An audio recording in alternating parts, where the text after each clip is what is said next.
Can you take us back in your life and tell us how you got there? I understand you were not born on the water, No, near the definitely sea. not. Tell us a little bit about. Okay. I grew up in a little town of Opladen. This is about halfway between Cologne and Düsseldorf, and both of these towns are direct on the river. And the town only had a population of about 18,000, and the high school I attended had a record that they provide, as far as I can remember, at least one of their students who was later accepted by the Navy. Just briefly, during that, what year was this when you were? I applied in 1938. Yeah, 1938. 1 year before. What was the political atmosphere like at that time in Germany, especially in a town the size of Oakland? Was it exciting? Was it? This was a time yes, when. everything. In fact, near Opladen we had the biggest Autobahn cross, where 3 different Autobahn were branched so they could switch from one to the other. And a lot of people already were driving the Volkswagens, and business was really blooming. We're doing real well there. I personally was never associated with any of the National Socialistic Party. In fact, the German Navy would not even accept anybody who was a party member. Really? No. You had to either check out of your party affiliation, or you could not be accepted by the Navy. The fact was, the Navy personnel swore allegiance to the country.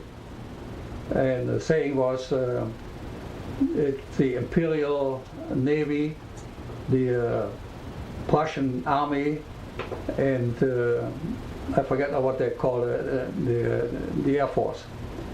But anyhow, I applied, got accepted, and then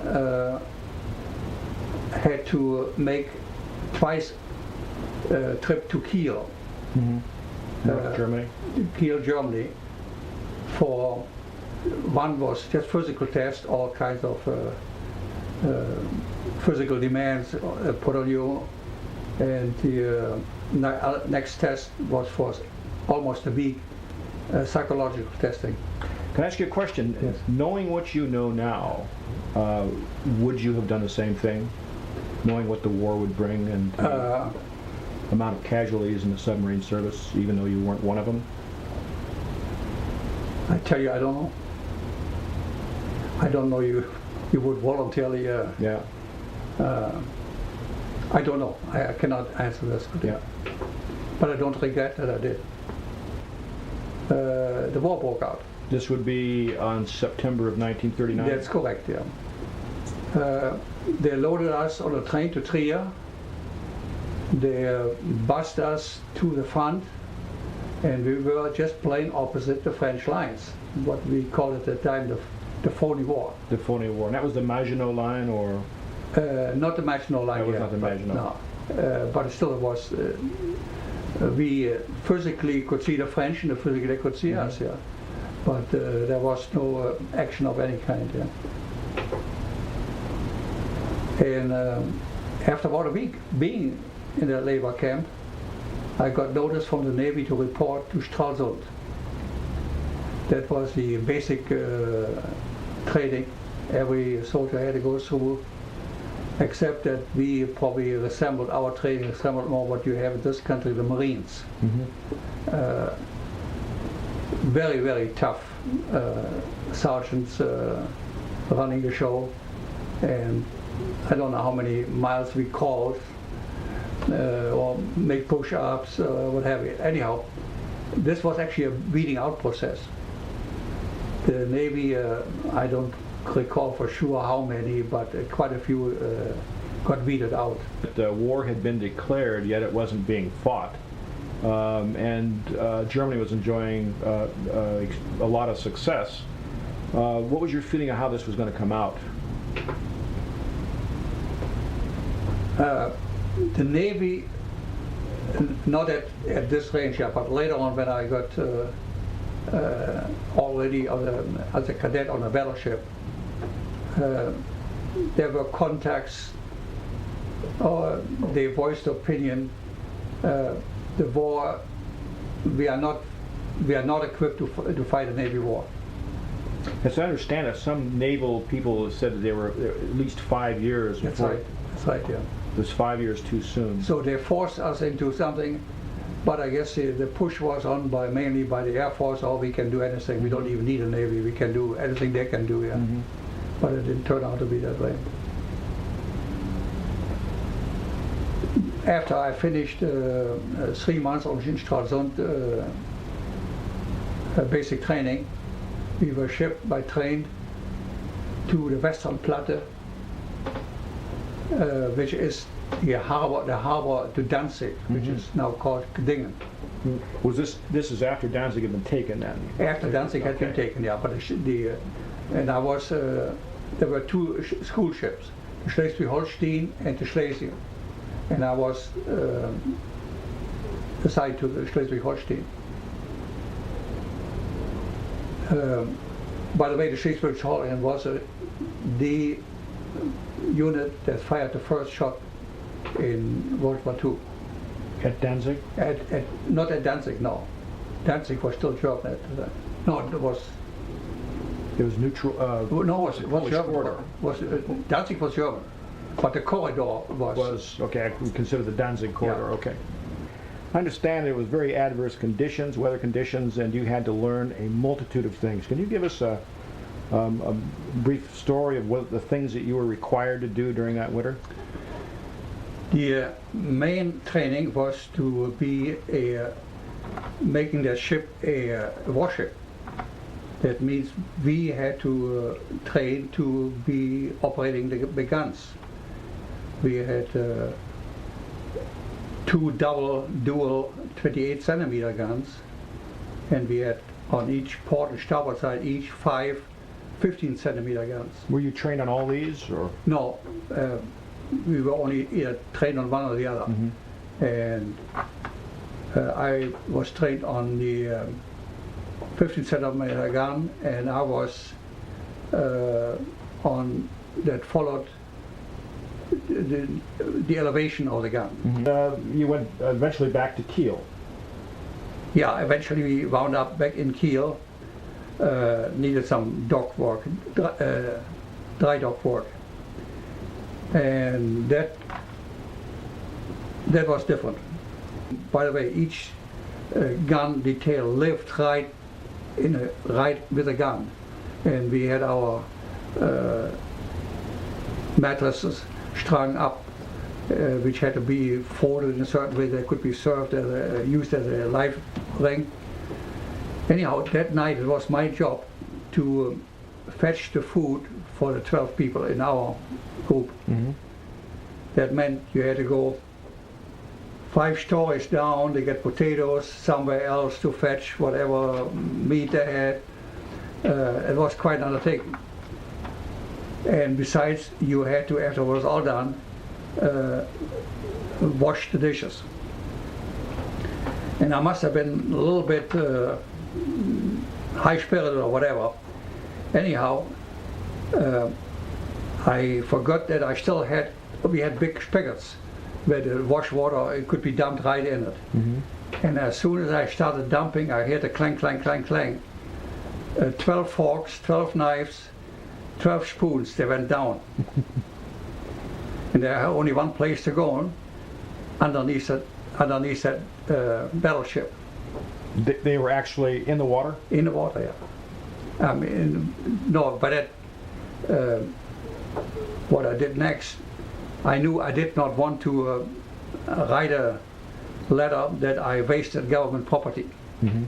And declared myself I was dumb to do this. So I went to the dockyard operator, said, when is that dock dry, that there's no more water in. And I guess they called something like 4 o'clock. So the night watchman going around, I asked him to wake me up at 4 o'clock. I fetched from him a flashlight that only had a real small light, yeah, but enough there. And in that cold, miserable day, I crawled down into the bottom of that dry dock. I crawled underneath the battleship. I found my 12 spoons, my 12 forks, and my 12 knives. So I didn't have to write a letter in with 10 duplicates or whatever. Saved yourself. Saved myself that, yeah. Towards the end of your stay on that ship, you were actually, I understand, frozen in the harbor in Kiel. Is that true? That's right. Last time we came in, we tied up to a buoy close to the north side of the harbor, where the civilian population was, and access to any. On the opposite side was all dockyards, all through Kiel. And we went on a big buoy, and we froze in there solid. For how long? I recall at least for a month and a half. So how did you get from ship to shore? Just walk over the ice. Walk over the ice. Walk over the ice. That was the only means of doing it. Incredible. Yeah. So that was the end of your training, and I understand in the spring of 1941 you were off as a cadet. That's right. To the Naval Academy. Yeah. Do you want to tell us about that? The German Naval Academy is in Flensburg-Mürwik, on a fjord that cuts through about half the peninsula, and on the other side of the fjord is Denmark, and that's where we had basic. We did not have subjects like physics or mathematics or anything. All of this we already had when we graduated as an Abitur from high school.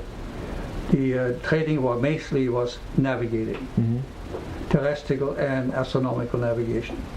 Actually, one of the instructors told us one time, enjoy the days here in the academy, because you will not have that good again for years to come. Yeah. So you graduated into being an ensign, is that That's correct? right, yeah. And what happened then? By graduating, the papers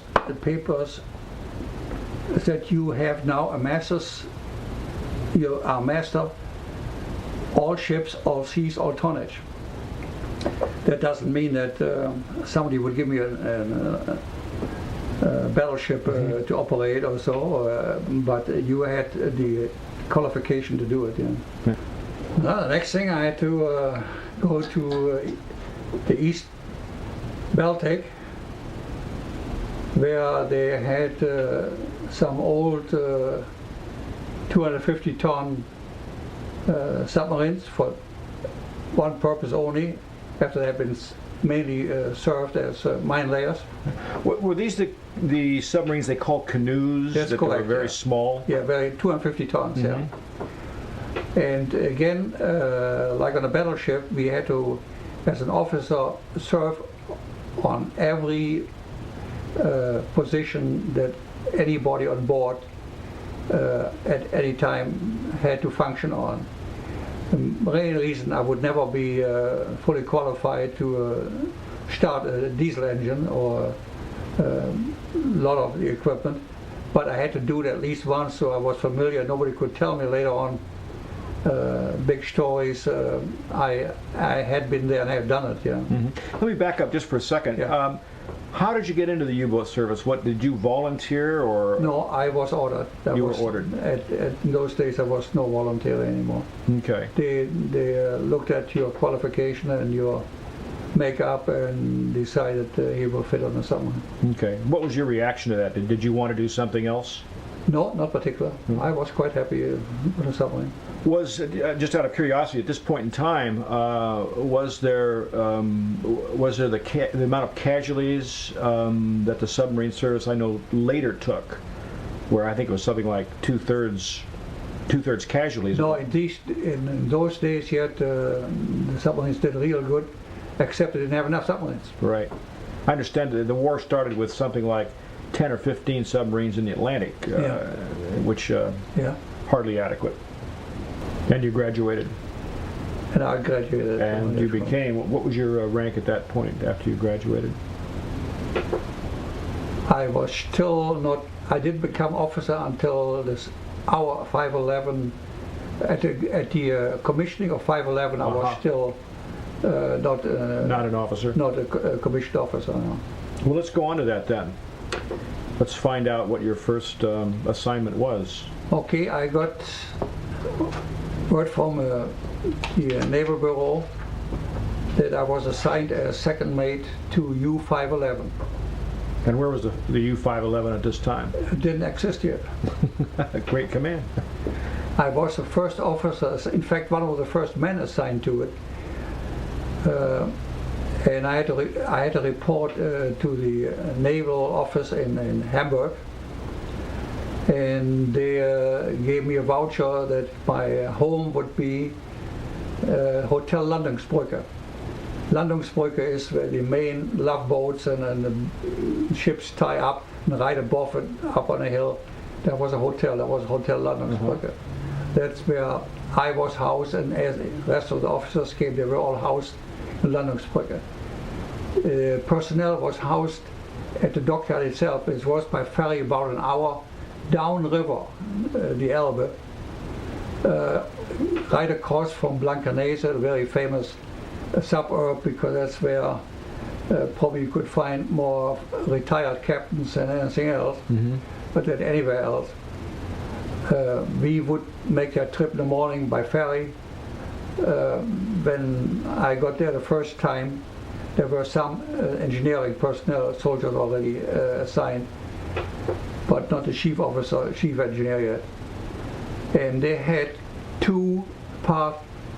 The submarine exists out of several sections, and all these sections are made somewhere in Germany, and they're all shipped to the dockyard to be assembled and welded together. It started out with a bow.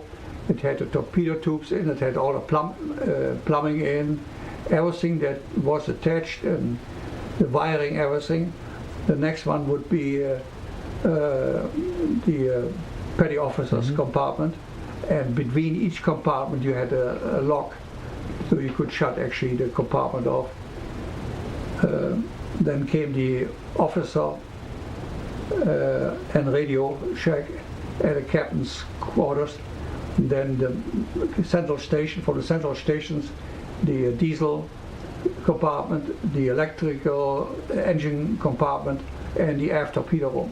It seems to me that submarines went in and out of favor as far as their priority in the German economy at some That's point. Right. Actually, our chief Dönitz had to do a lot of battling to keep the Air Force gobbling everything up.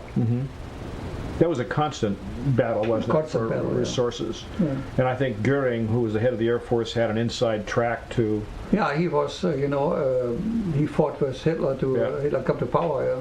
Yeah. So how long were you in this situation before the 511 was actually launched? The skipper itself was the last one assigned to the sub. All the rest of our officers, they just trickled in, and we actually commissioned the U-511 in December of 1941. I think. Yeah. 41. By the way, the U-505, the one that is in Chicago, I was at the commissioning of that ship. It was several months before we commissioned 511. They commissioned 505, and it's now in Chicago in the museum. First three tiles were all done by dockyard personnel, and only after we commissioned the boat, the Navy took the boat over. We had sea trials, only enough to get the boats to the Baltic. But up until the time the dockyard took the boat out and checked that everything was functioning. And when we finally did take off under our own command and our own personnel, there were still 5 or 6 dockyard workers with us. And the Baltic cruise then is a shakedown cruise for the submarine? No, it was not a shakedown cruise, but we had to go to the Baltic to do the rest of the trading for the crew. Yeah. Okay. You mentioned in here something about your commandant being one of the replacement crews for a sea tragedy. That's right. In 1936, the Naval Academy trading vessel, the Gorge Fock, sank in the Skagerrak. That's the past Denmark you get out in the North Sea, and that ship disappeared with all men. Is that near Helgoland, that area? Oh no, before you get Before you get down, okay. No trace? No trace. So the Navy was devoid of one whole crew of officer cadets. So they went to the Merchant Marine School and recruited personnel from the Merchant Marine School to enter the Navy and go through officer training. And our skipper was one of these. He was already 35 years old, had several children, and later on it turned out he was too old for the stresses on the submarine.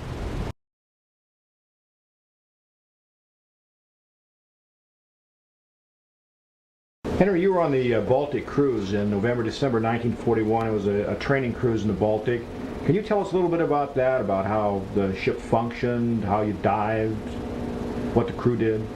Clearly. In general, if I would have to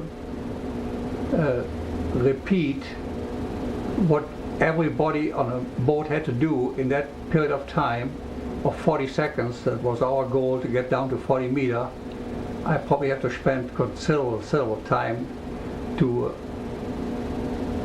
talk about each one's duty during an emergency dive. But in general, 511 was a very modern sub, had capacity to travel long distances up to 9,000 miles without being refueled.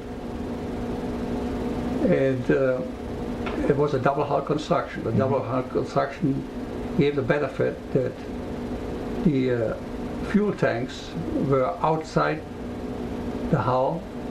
They were about midship outside the hull. In fact, I called it the saddles. Okay, this did what for the ship? We didn't have to have enough buoyancy to carry the weight of the fuel. It was hanging outside and was equal power. The seawater was heavier than the oil itself, so. That's right. And we didn't have to carry it. It was just, no matter what the outside pressure was, we didn't have to carry it inside the hull. Basically, the principle of a submarine is, if you visualize a piece of pipe, and if you put 5 tin cans on both sides, one can in front and one aft, have the bottom open so the water can come in, have valves on top. If you remove or open the valves up, water will come in from the bottom and the boat will go down. Okay. If the boat is trimmed, it will go exactly to 40 meters. If you would turn the engine off, if it is balanced properly, which normally is, the balancing is done every day at least once, it would, with engines shut off, it would actually float there, which normally is not attainable. That critical, but you're in the ballpark at least. When you say balancing, what is balancing? Okay, that the boat does not, bow is not hanging down, stern not hanging down, that the boat is level. There were two things in this Baltic training session that one you discussed a little bit, and I'm hoping you might tell me a little bit more about it. Yeah. In popular image, we always see the captain of a submarine at the periscope turning around physically and then calling out orders to various subordinates about what he wants the ship to do. And I understand that with your attack periscope, the captain literally was in physical command of the ship in a sense. He was the only one who could steer the boat, because the other one, he knows what was going on outside. Yeah. Okay, he was in a seat and he had the pedals, the foot pedals, and also hands, levels, yeah. and he had total control of where that ship went. That's amazing. I didn't know that. Yeah, and he could read the compass bearing right through the same view. He could actually glance down and he could see the course we were steering. There was something else that was very interesting that occurred on this cruise, and that is, I believe you were the first submarine involved in testing rocket launching Yes. from a submarine platform. Can you tell us a little bit about that and some of the characters who were involved in this? That came about because the famous German rocket scientist, Wernher von Braun, had as his chief engineer Dr. Steinhoff, and the two Steinhoffs were brothers. That was the brother of the captain. Brother of the captain, yeah. And they arranged and got the permission from headquarters to make a first in the world test that had never been done before. And to do this, they sent us to Stettin, the harbor in the Baltic, where they put us way out of sight, put camouflage around the boat so it couldn't be seen what we were doing there. Is this close to the famous Peenemünde testing grounds where? Not too far from Not it. too no, far from not too there. far from there. Peenemünde was an island in the Baltic. It was not too far from there. Anyhow, they had crates, and the crates looked rather primitive, but they did the job later on. And I think they loaded something like 10 rockets. Even the rockets were on the primitive side, but to prove the fact can be done, they loaded them up. I have a picture where somebody took, no, in fact, I have a book I've got from the Powell bookstore, which I quite often visited, and I pulled that book out and I opened the book up and I see a picture of myself. Oh, really? Yeah, I'm on that picture.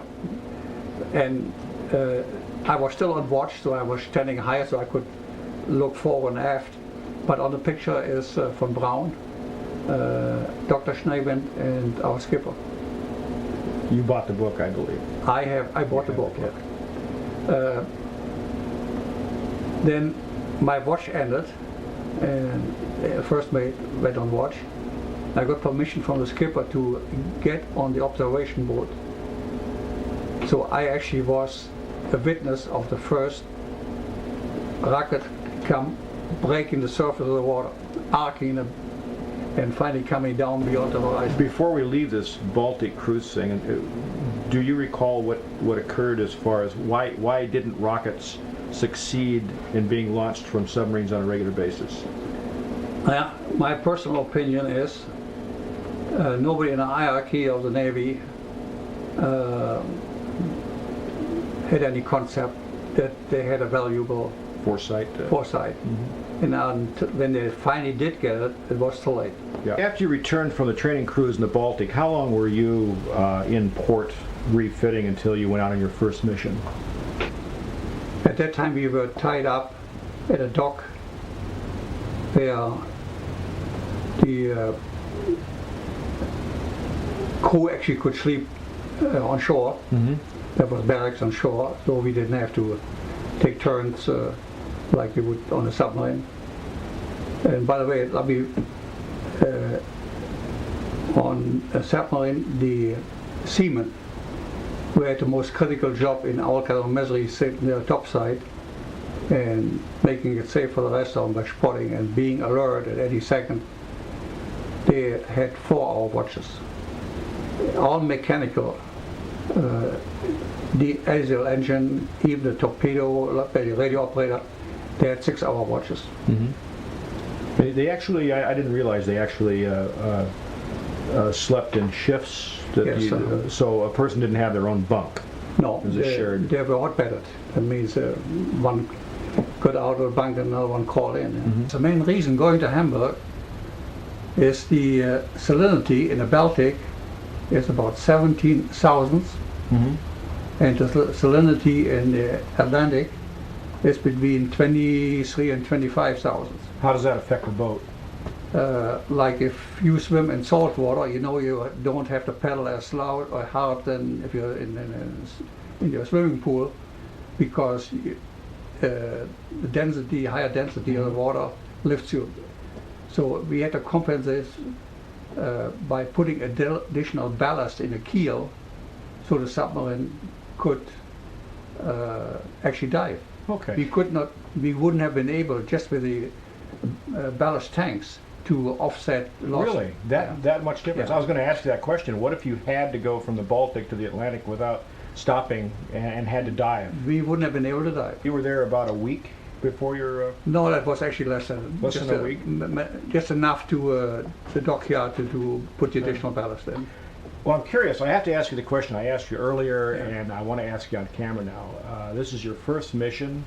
You're going to see combat. What is the feeling this small period of time in Hamburg prior to this? Is there fear? Is there excitement? What are you going through?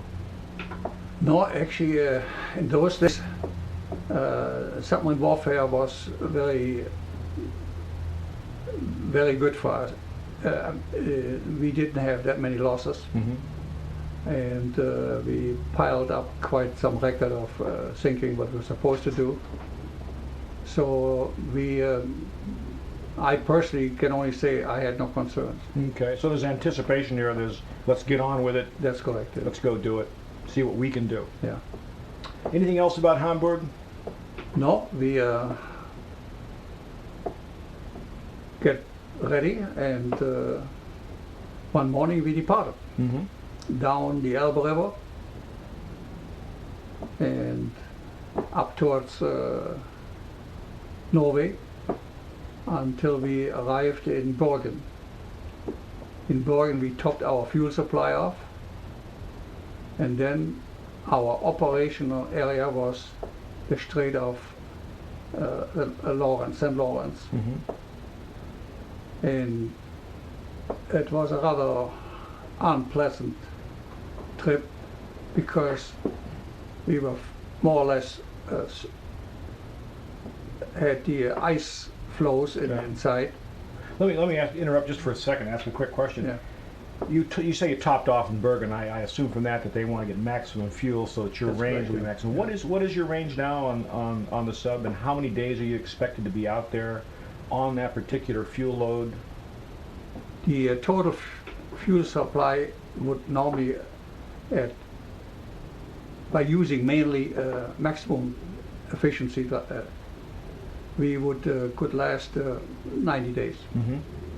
But there were times where you had to go in higher speed, so they normally didn't quite make 90 days. So what Yeah. what happened when you got to the St. Lawrence? Tell us about that. Yeah, that's the first time we saw anything that was not what we expected.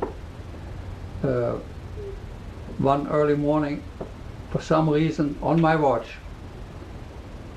the fog lifted, and we were like driving in a big tent, white tent.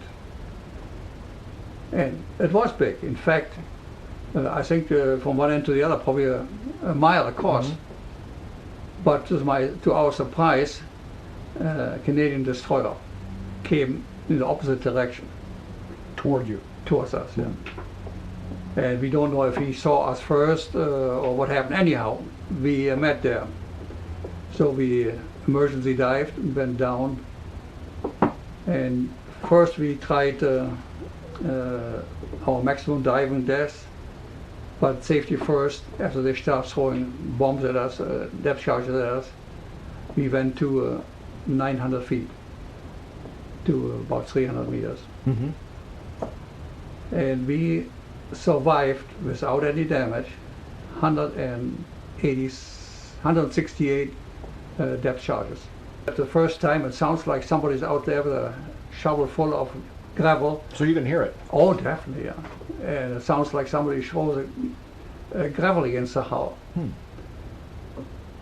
And after they have you both located with a sonar equipment, they normally follow this routine here. One of the destroyers positions him that he keeps his bow aimed at the submarine. And the other one makes a run. And when he crosses, he heads where when the last reading he had, he could only do it when his engine was stopped, because otherwise he could not hear over his own noise, he could hear it. The last reading he would take a run. And when he would cross the center line of the bow of the other one, he would drop the depth charges. They normally drop about 4 at a time. Okay, and you had 186 over 7 hours. Yeah. Why are you 168? 168. Why are you here? I mean, how could they miss? We probably benefited from the fact that they set the depths of their depth charges according to their experience with their own submarines. But in other words, how deep they thought you could go? How deep they could go, and they set it accordingly. But since we went considerably further down, we benefited from the fact that they were basically too high depth charges. Yeah. And you had said earlier to me that a depth charge had its maximum impact if it exploded beneath the submarine or below the submarines, because the most of the charge went upward. If you would graph out the field where it would be a fatal to a submarine, you have a white cone on top and get narrower,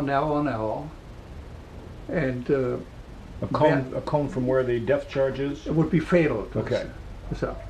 And since the pressure dramatically increases the deeper you go, it is not too far below where the actual explosion is that the submarine was out of danger, because the pressure then, the main pressure was all pointed upwards and very little went down. So it didn't take too much distance between the depth charge exploding and the submarine was in safe water. And what depth were you at during this 7-hour period for the most part? Most part we were around 900. 900 feet? 900 feet. 900 feet. And you were rated, your actual gauges went as far as, what, 250 or 300 250 meters? was a red line. Was that feet also, or is that meters? No, it was in meter, yeah. So you were a little over the red line then? That's right. Yeah. Okay. The weather in the Gulf of St. Lawrence was bad, and so did you decide to leave because of the weather? No, or? we didn't make that decision ourselves, but we radioed headquarters about the conditions, and they came back and says, head for the Caribbean and head for Jamaica. That was happy news? Yes, it was happy news, yeah, right, yeah. We did not see any ship traffic along the coast, but we were surprised when we saw the beaches of Miami lit up. At nighttime? And At nighttime, yeah. Right. And for you, having experienced blackouts in Europe since the beginning of the war, you were surprised at this? Yes, we definitely were, yeah. And could you see freighter traffic silhouetted against? No, we didn't actually, on that whole trip we didn't see anything. After we rounded Key West at quite a distance, one thing I remember definitely is we passed tropical islands. At that time yet, it was only after less than a month out, we could still smell the tropical land flavor there. Except later on, we couldn't do anymore, because we had only one flavor, and that was diesel oil. Diesel, food flavored. Yeah. When you were doing this trip down the coast, was it all at daytime? Were you submerged, or did you? No, we did never submerged. Never submerged. No. Clear down the coastline of the United States, which is at war with Germany at this time. How far off the coast were you? Miami, we actually saw the lights from Miami. So within 15, 20 miles? Yes, thereabout, yeah. And do you think you were that close to the shoreline? most of the way down within? No, say- we didn't follow the base out, Yeah. so we made a straight beeline to our operational area. Yeah. Did you, during the daytime, going down the coast of the East Coast of the United States, did you ever observe any anti-submarine activity at all? No, we didn't. No Right. airplanes, no nothing. Were you surprised? To some extent, yes. In fact, the biggest surprise when we got to Kingston, Jamaica, we spotted what they probably sent us for, a convoy coming out of Kingston, Tell us about Jamaica. that. Kingston, Jamaica. And we estimated about 30 or so freighters in that one convoy. And there were four destroyers, Mhm. two on port and two on starboard. And to our really, we couldn't believe what we were seeing, but they were having their running lights on. They were dimmed out, but they're still Mhm. very good visible. So at all times we knew where they were, so we didn't have to very much concern that they could spot us and take some action. So we decided we come from aft and penetrate from aft, coming from behind, penetrating into the convoy. Skipper ordered all torpedoes to be ready, and we fired on 3 ships. Then dived to make sure that the destroyers don't make an Mhm. effort to find us, Mhm. and we could hear the 3 ships actually sinking. We could hear the, The explosions from... definitely heard the explosion, but besides we could hear the cracking Yeah. noise of the ships Of the- being crunched there. Uh-huh. What happened then? We searched for at least another month, but we didn't see any other ships. Mhm. We contemplated going to the oil tanks and maybe have a little fun there, but Down in Aruba? Aruba, yeah. Mhm. But we decided not.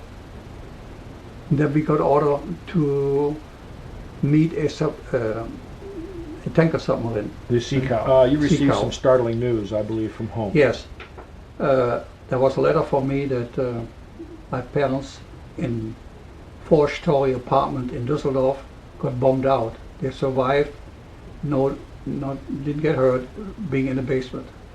But their total belongings, including everything I still had left in Germany, was gone. After you refueled at the end of your first cruise, you then proceeded to cross the Atlantic towards your new base, Lorient, on the Atlantic coast of France.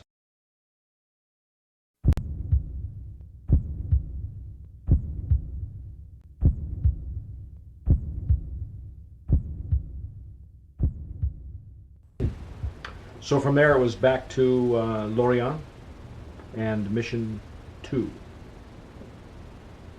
Yeah, after we got done refueling, we left after about 4 weeks. We left on a second mission. Where were you sent?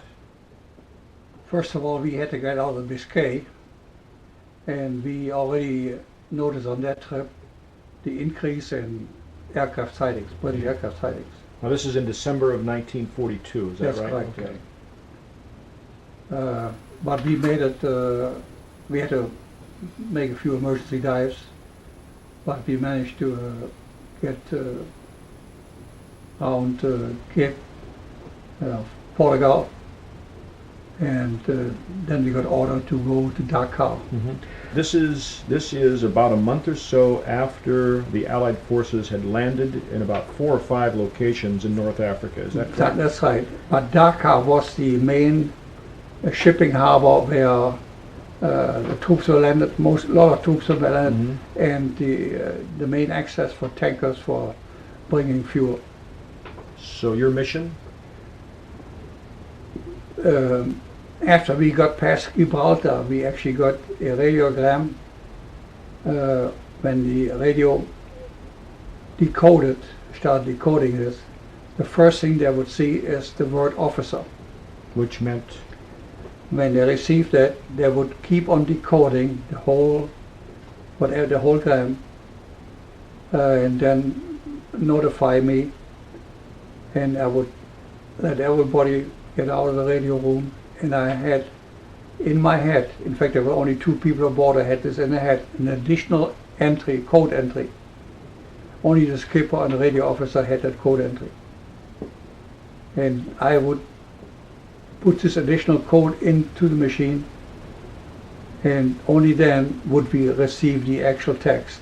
Is this the famous Enigma machine? That's right, that's the Enigma machine. Well, getting back to, let's go back to the Atlantic near Dakar. You had received, when you were west of Gibraltar, instructions to proceed to Dakar. Is it Captain Steinhoff still in command here? Yes, Steinhoff was still the Okay, skipper. Yeah. and he was how old?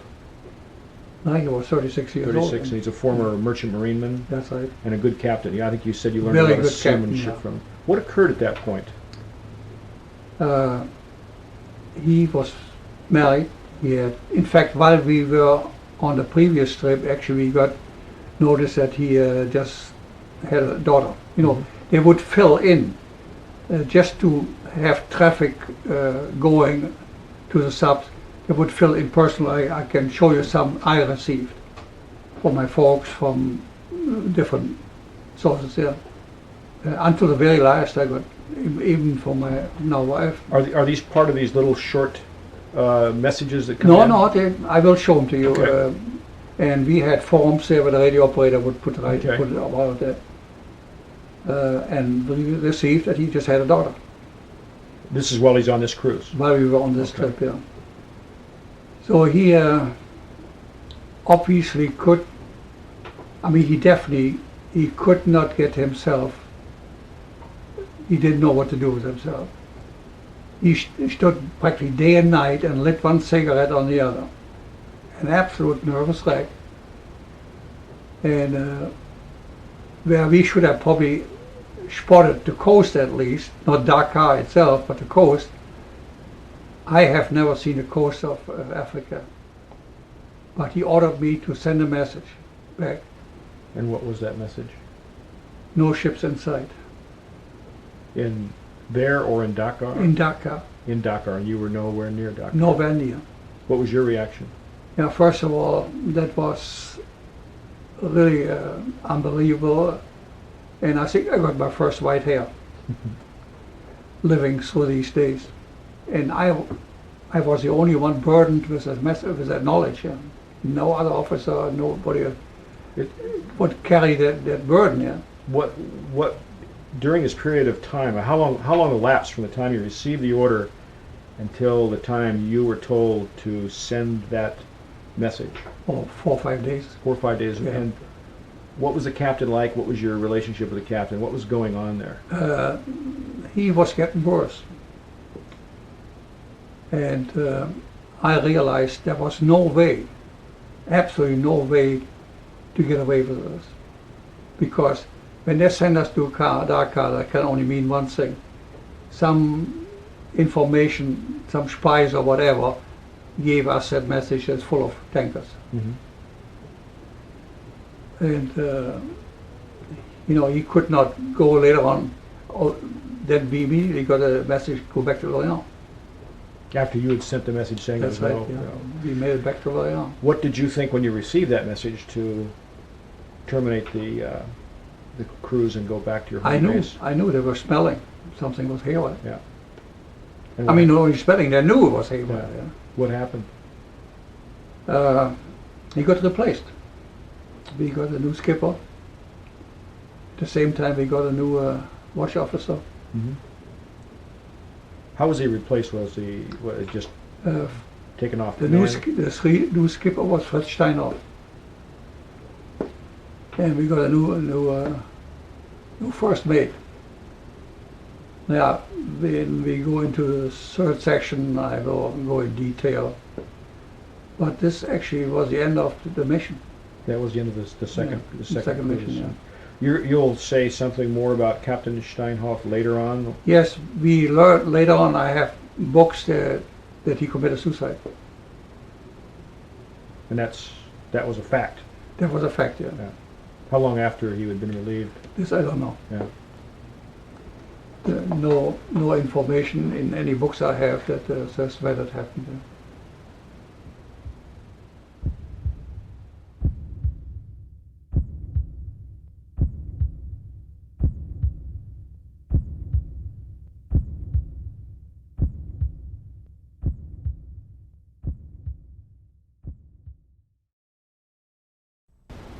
Henry, after the aborted Dakar mission, your U-boat returned to Lorient and Captain Steinhoff was relieved of duty. Can you pick up the story there and tell us what happened? After the war, we found out that actually Steinhoff committed suicide. Mm-hmm. So we got a new skipper for the next mission. His name was Fritz Schneewind. Mm-hmm. And we got a new first mate. The first mate we had on the first two trips, he was called to captain school in the Baltic. There were two new people there. And the first time, both of them actually served on a submarine. They were not with the submarine service before this? They have not been. No. Okay. How did you feel about that? They had the same training basically I had, except they had no actual war experience. So the Schneewind, he got permission from the chief of the flotilla that I would be the torpedo officer for the trip. And so I switched with first mate. He was still the first mate as far always out of, but we would switch. He would take over now artillery and radio, and I would just torpedo. Torpedo. How old were you at this point? About 22. About 22. Yeah. And how old was Captain Schneewind? He was crew of 1935, so was the chief engineer. They were classmates in the Naval Academy. So they must have been about 5 years older than I was. So 27? 27, 28 than I was.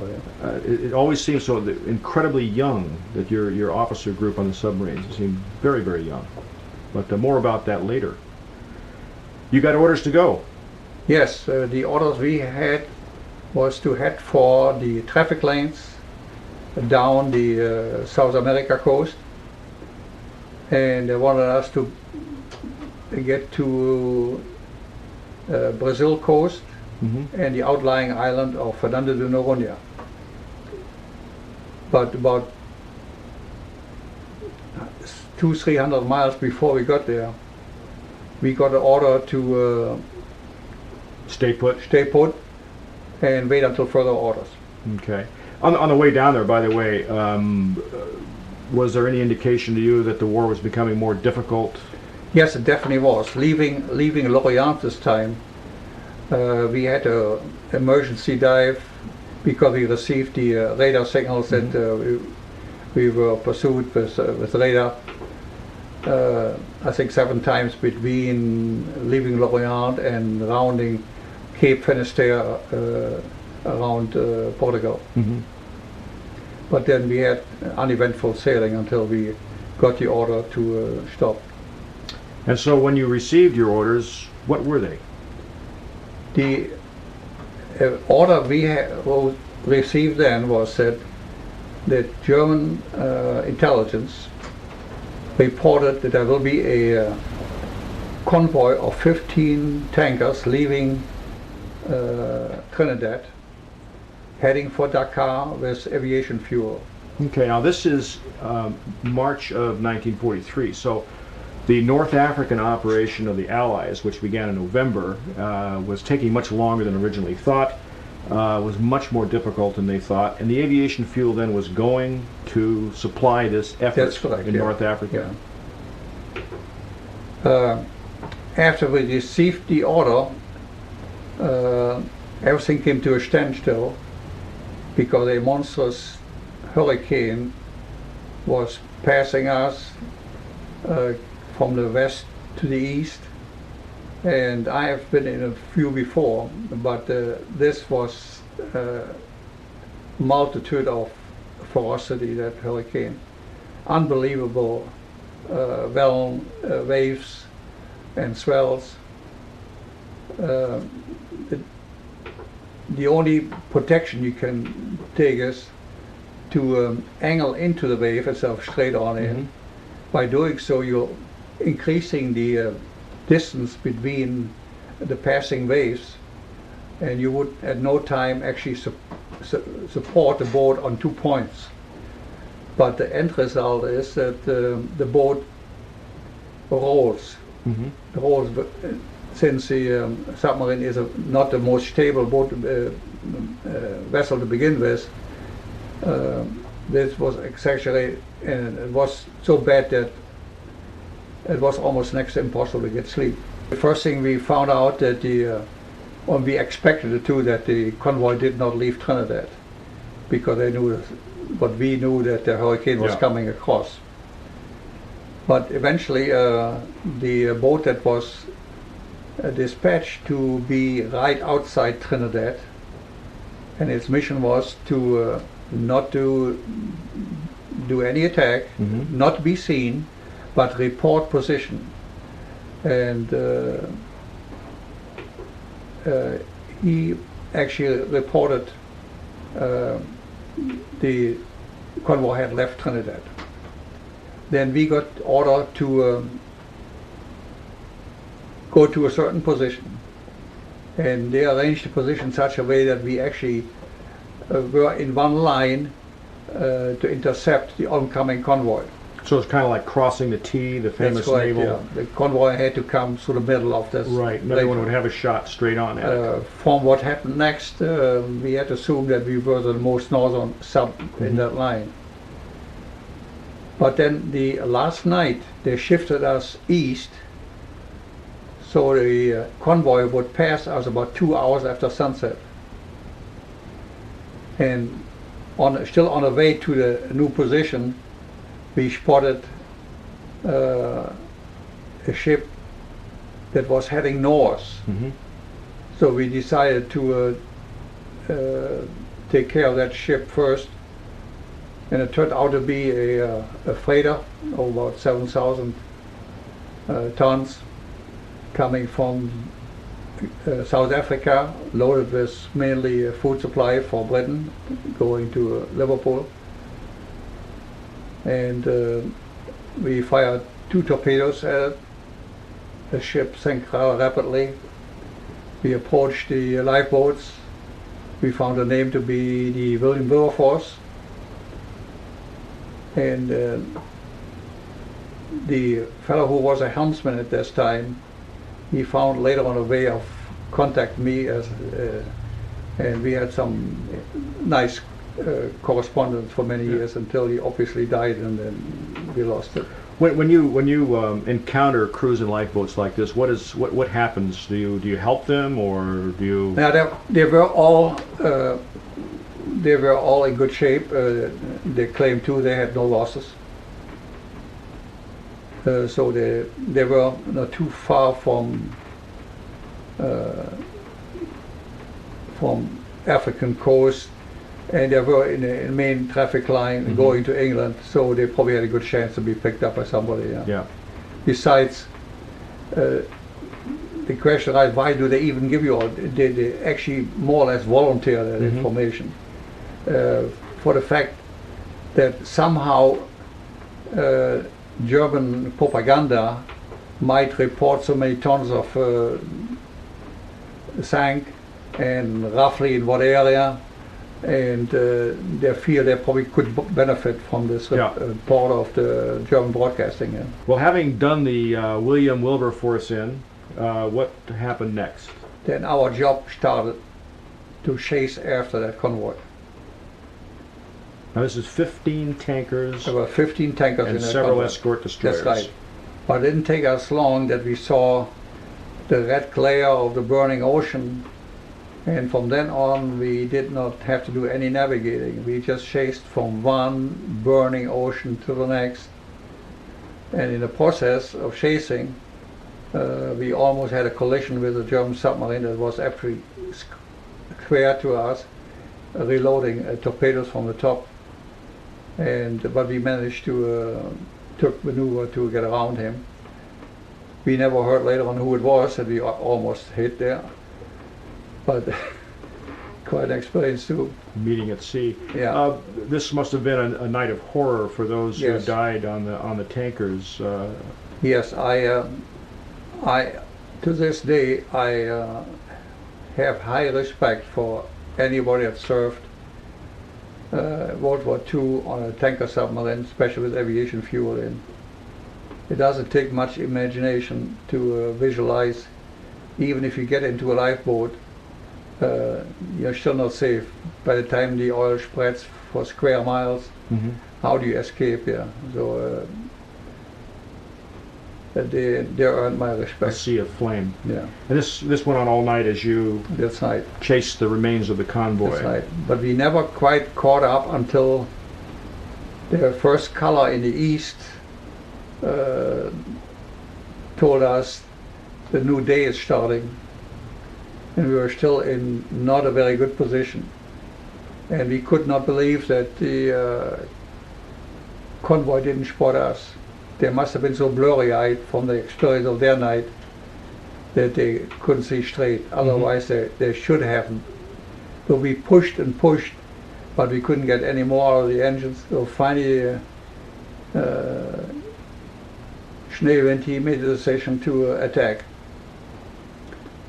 And he ordered me to fire 2 forks at both tankers.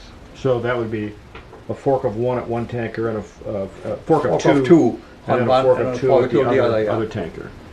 I suggested that we should maybe fire a fork of 4 on the closest one. What is your distance now to the closest one? I would say it was more than 2 miles. Quite a distance then. Quite a distance yet, yeah. But there was just no other chance. And if we wanted to take a chance, I think that probably would have been a more successful one. We would have gotten at least one, yeah. Then, when they didn't hit, none of the torpedoes hit, we veered off away from the convoy and kept track of them by just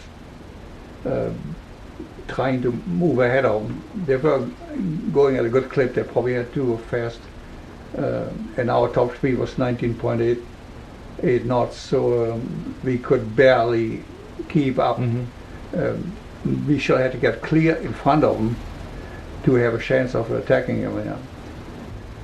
So we decided to break radio silence and report to headquarters what we had experienced that night. And same day we received an order to get back to Lorient. And you went back? We went back to Lorient, yeah. And without incident, or? Now we again had going through Biscay, we had our number of emergency dives for oncoming radar signals. Yeah. And this was, again, this was in March of 1943, and this is considered by some historians to be the turning point of the U-boat war in the Atlantic. Did you get a feeling of this, that Yes, things were changing? Definitely. Our strength was the very small silhouette we had that could be almost not detected in the dark night. In the daytime we had no masts or anything sticking out, but we could spot naturally any surface ship that had superstructures. So definitely that was in remote areas. We still could be successful, but radar basically changed the whole conditions for submarines.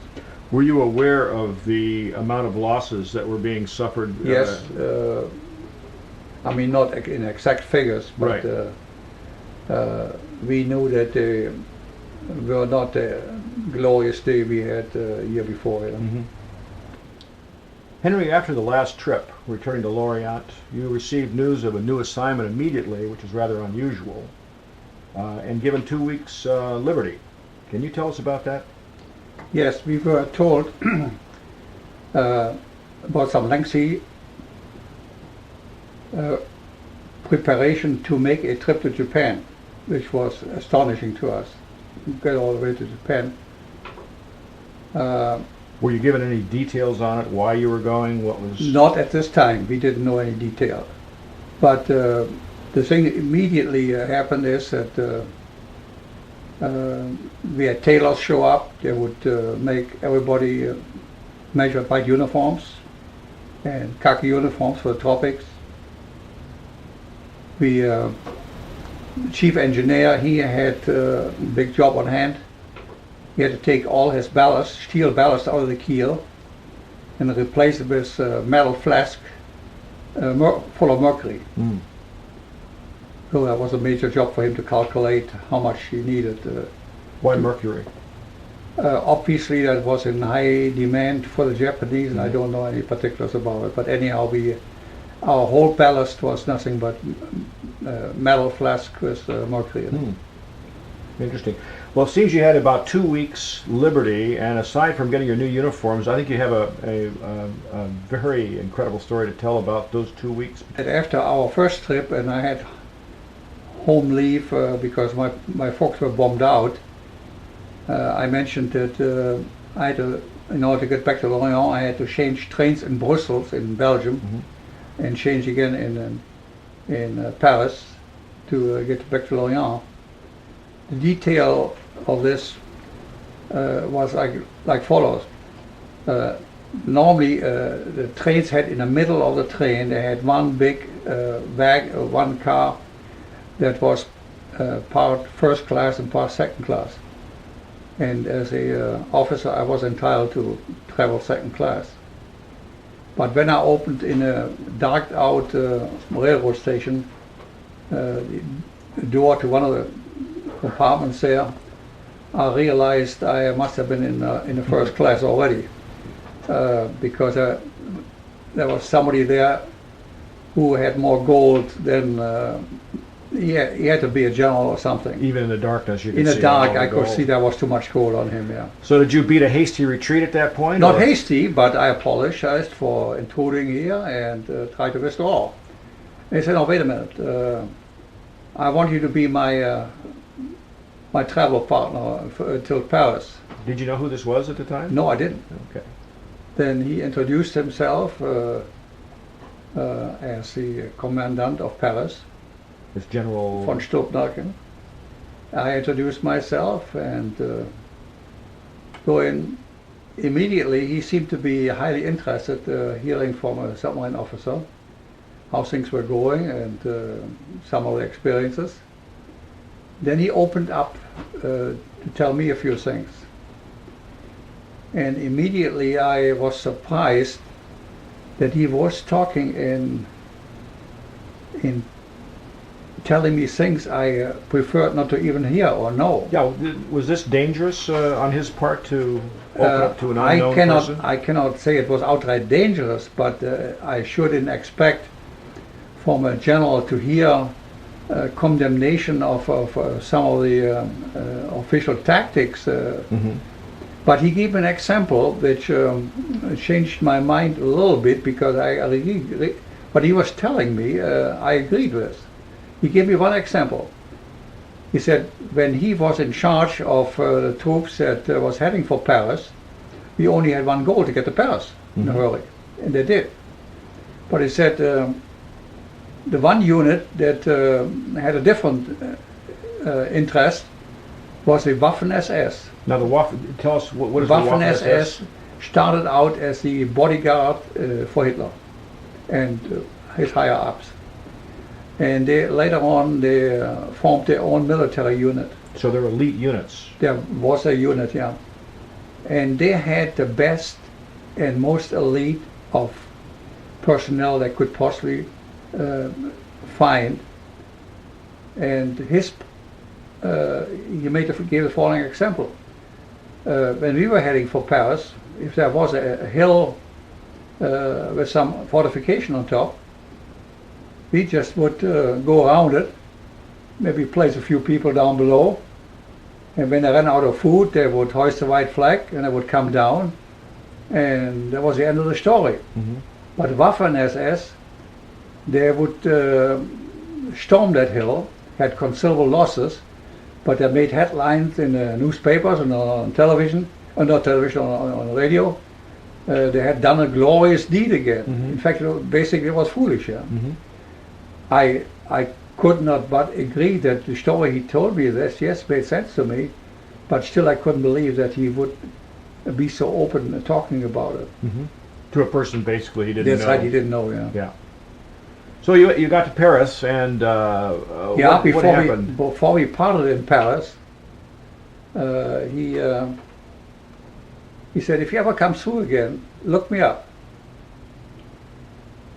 Well, that time had arrived, and I have to go back. And during the several months I was in Hamburg waiting for a submarine to be built, I got acquainted with a group of ladies who invited us to house parties, and one particularly we met quite often. And she surprised me that on a previous trip I had a letter from her that she was in Paris now. But when I got out of the train in Paris, there was an advertising that night they were showing Aida, which is my favorite opera. I have seen Aida before in Cologne. As a student, every month we would go either to a play or to an opera in Cologne. Okay, so we're back now after your mission to the Caribbean. That's right. And before you go to Japan, you're back in Paris now. I'm in Paris now. Okay, and your lady friend from Hamburg is she is also in Paris, working yeah. there. All right. But I didn't call her right away. I thought first, hey, I want to see that Aida. I want to see it. Maybe I can surprise her with that. So there was a poster too that said within walking distance there is a ticket office for the military to get the tickets for the opera. So I walk in that office and said, I would like to have 2 tickets to go see Aida tonight. The guy looked at me and he said, if there are 2 seats available, they can only be in one place. That is in the Emperor's box, which is reserved for the Commandant of Paris. And I answered him, hey, that sounds good. And he was shaking his head in disbelief of my comment. And I looked back once more, and he was still shaking his head. Anyhow, I hailed down a German military truck and said, can you take me to the compound where the Commandant of Paris has his place? And he took me there. I talked to security and asked him I would like to talk to the adjutant of General von Stolberger. And I told him what I wanted. I said I wanted to get 2 tickets to the opera tonight. He said, I don't believe there's any way you can get them because they're normally all filled. Yeah. And he told me the same story. The only seats you probably are empty. There might be in the Emperor's box, which is reserved for. They say, okay, please ask him. You were leaving a lot of shaking heads, I think. Yeah, he didn't shake too much, but officer to officer, he went and came back. Yes, the answer is yes. You and your lady friend will be my guest today in the opera. So he remembered you. Yes, he did. Yeah. So I called her up and got direction how to find her hotel, good taxi there, and I told her that, by the way, we are invited tonight for the opera. He couldn't believe it, but he said, okay, we'll go. So at the proper time, we took another taxi to the opera, and I asked immediately to be taken to the Emperor's box, and they already knew I was expected. Security. What was your lady's friend reaction to all this? Was she overwhelmed? Yeah, until she actually went into that box. Yeah, she didn't know still what was going on there. But when we actually entered, von Stülpnagel and a few other officers, there were 5 seats in 3 rows, 5, 5, 5. He and some other officers, they were sitting in the first row. Then there were some in a second row, but nothing in a third row. But they all stood up and we introduced each other, and he came and says, you and your lady friend, you are my guest. You sit in the first row. Amazing. And they all went back up. Incredible. There had to be general officers there too, obviously. Oh, definitely. Yeah. It was all. I don't think it was anything less than a general. Yeah. Were you overwhelmed with all that gold behind you? No, that didn't impress me. But the opera itself impressed me. This enormous, big, beautiful building there. That was the first time I even had a chance sitting there now. And my lady friend, she took it in stride. It was probably impressive, but she took it in stride. But the opera performance was more than I ever seen in Germany when I saw Aida in Cologne. How so? The most impressive part was the final victory march, where they had elephants and horses and all the fighters walking across that big stage there. That was, and then the most imposing music, something goes down your spine when you hear it. Yeah. So quite an experience, quite a send-off, considering that your next mission was to Japan, and it was one that you really wouldn't return from. That it was a one-way trip to Japan that you were unaware of. Yeah, we didn't know at that time yet that we would not return. At least not with U-511. Yeah.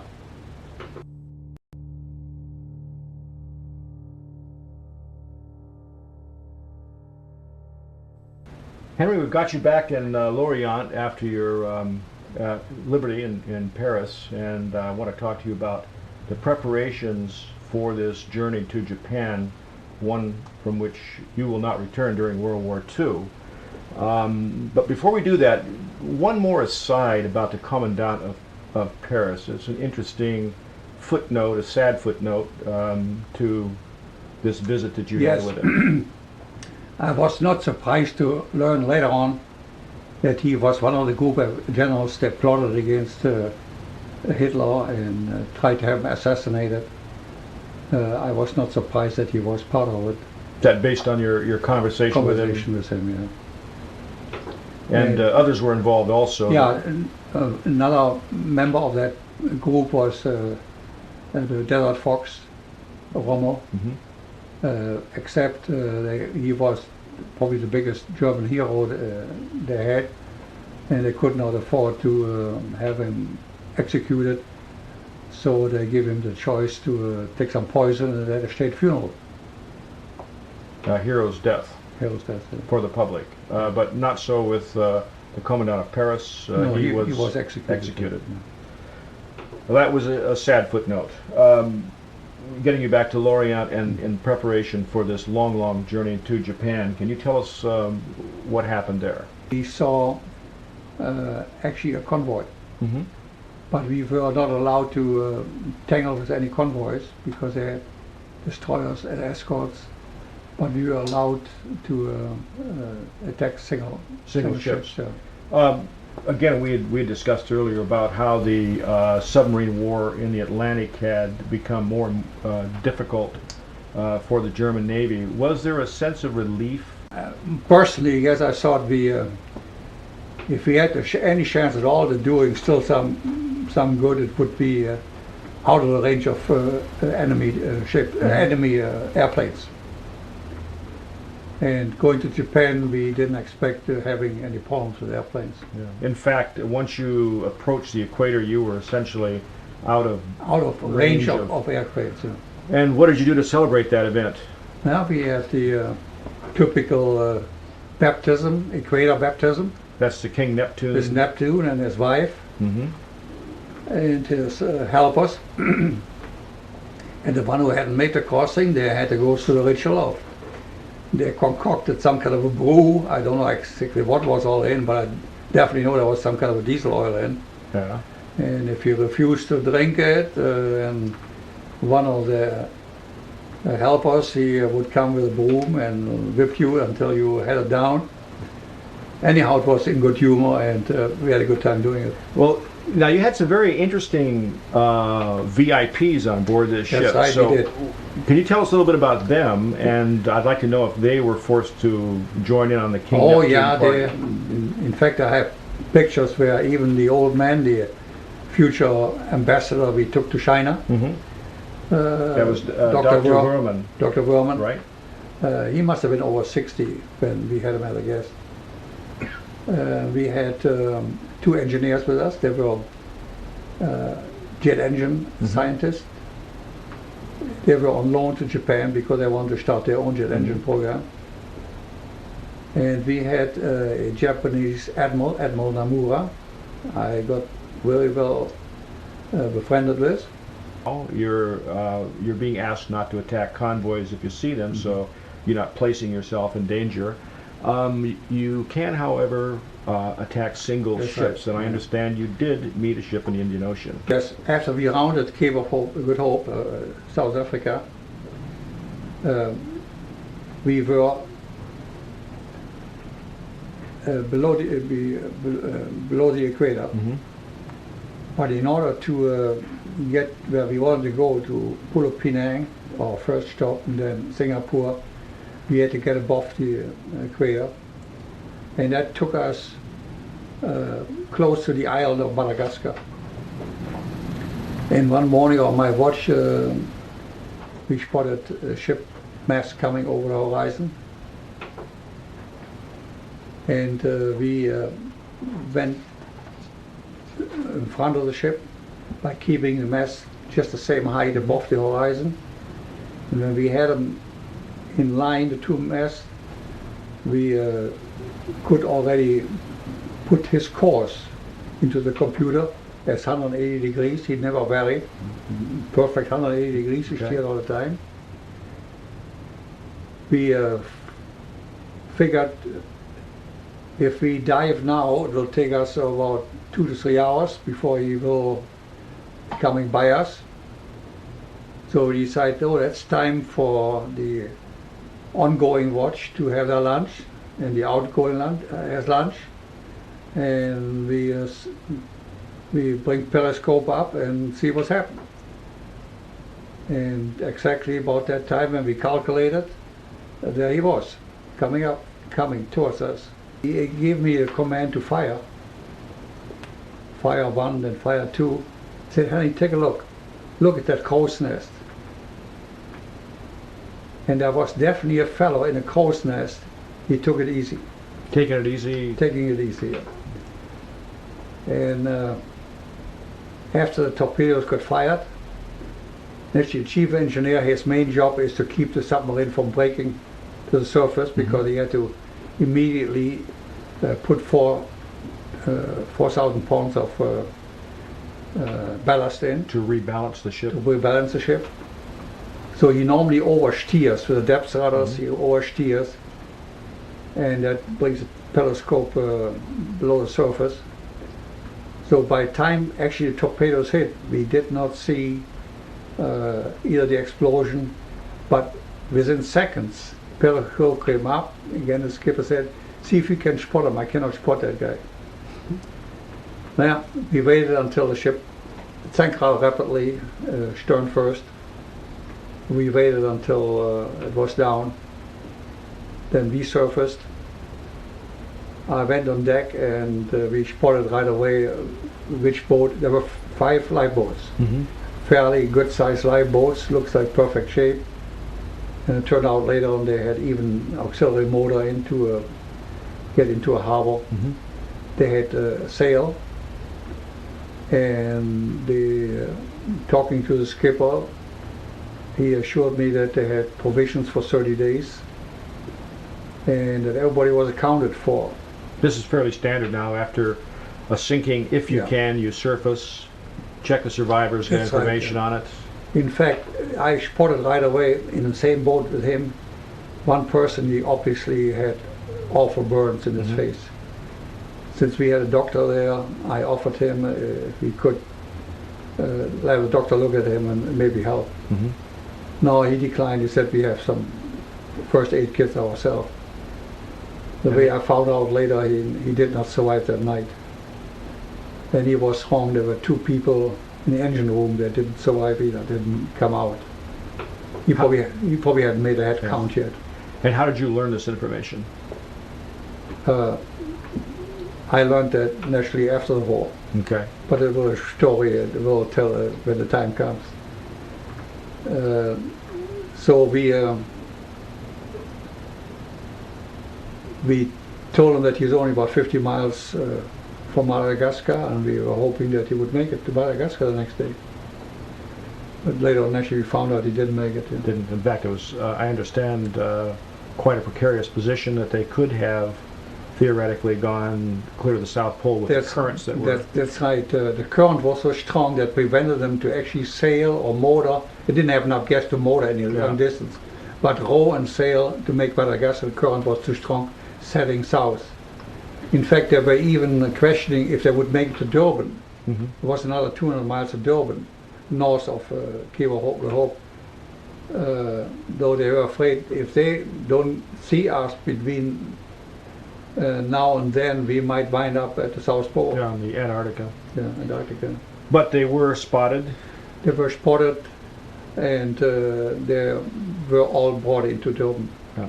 So that's the story of how the survivors, or at least one survivor, got back in touch with you. And coincidentally, by chance, a ship that was built in Portland, Oregon, sunk by you in the Indian Ocean, and now living in Portland, Oregon. Yeah, and now living in Portland, Oregon. Yeah, quite a coincidence. Makes Small one world. Yeah. It does. It makes one wonder. Yeah.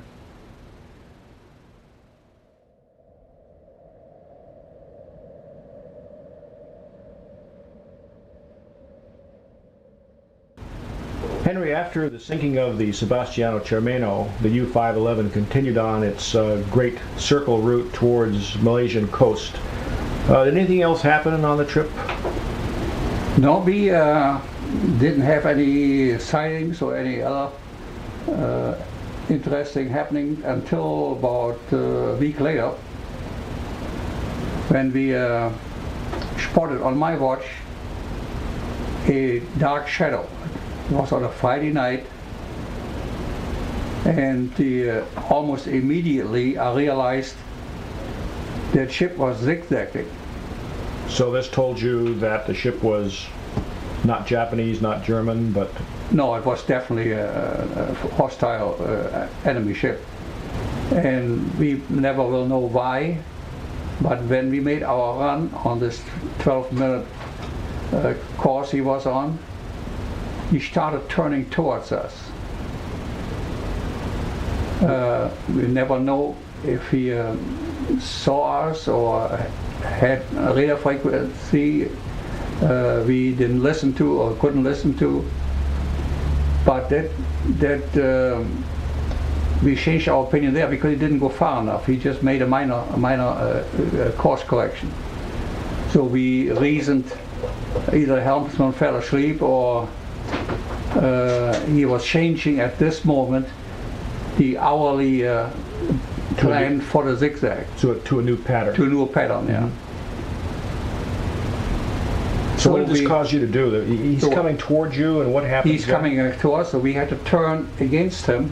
Okay. And we are facing now him through facing by looking aft. Aft. So your aft torpedoes are pointed at the ship, yeah. And how far away is he? And like it turned out, we were too close. How close is too close? I estimated at that time we were probably about a quarter mile away from him. So about once around the racetrack. That's right. Not very far. Yeah. About 400 meters. Yeah. So he ordered me to fire, and I fired a fork of 2. And when that torpedo hit, it was the most incredible fireworks display I ever have seen.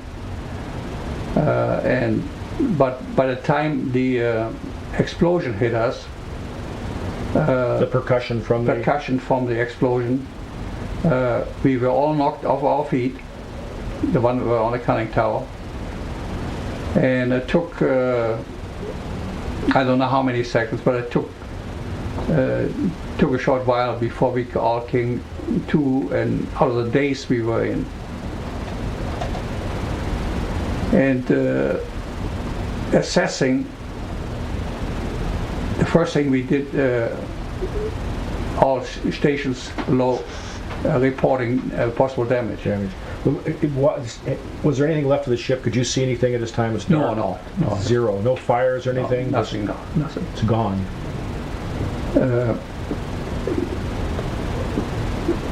The only report in the station was the aft torpedo room. They said one of the stuffing boxes is leaking water. Minor thing, no big deal. And the surprise came only at daybreak, when we observed a few things we did not know in the dark. First of all, from where I was at the a torpedo aiming scope. I was right next to the conning tower where the conning tower had been widened out in order to accommodate our radar antenna. And one piece of metal, about a square foot of metal, crashed into this enclosure and completely damaged, destroyed the antenna, which we didn't use anyhow. We were still using our Great Circle courses, and we're heading for Malaya. Henry, after the sinking of the Samuel Heinzelman, you then continued on to the port of Penang in the Malaysian peninsula. Can you tell us about that? We received a radio telegram that we would be escorted by a Japanese destroyer, and right on the position where we were supposed to meet, we spotted each other, exchanged identification signals, and they sent one boat over to us. And on the boat was a person in German uniform, and turned out to be, he was later on my first mate. And he came aboard with big woven baskets full of tropical food. And that was just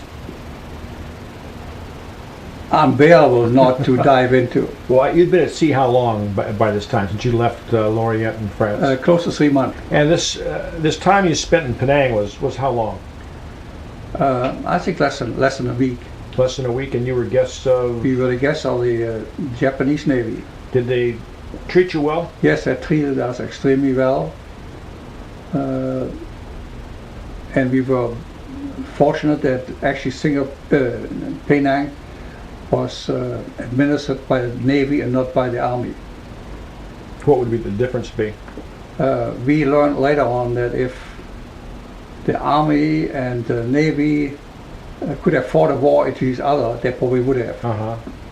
The animosity was really, for example, in Singapore, where we later on had our main base in Singapore, we had to deal with the Japanese Army, since they were occupied and administered by the, and the animosity was such that even we felt that we would be better off dealing with if I needed a truck, I wouldn't go to the Japanese. I would go to the British Indian Independence Army. They had a headquarters in Singapore under Subhas Chandra Bose. Right. And if I needed a truck to haul something to the dockyard or from the dockyard, I would contact the Indians. And I had one officer who participated in 1936 in the Olympics, made a gold medal. He was a Sikh, the Sikhs were turban, yeah. Very, very, very beautiful people. Anyhow, getting back to Penang, they treated us extremely well, and looked like they were looking forward to have an excuse to throw a party. And did they? They sure did. Yeah. What did they do for you there? They had extremely good food, European type food, and Japanese food, and we were served by geishas. And a drawback being served by the geisha sake, the Japanese rice wine, you have absolutely no control how much you have been drinking. And actually, after you had not had a drop of alcohol for 3 months, and it didn't take long, you felt, hey, there has to be a limit here somewhere. Yeah. What was your next destination? We were heading for Singapore.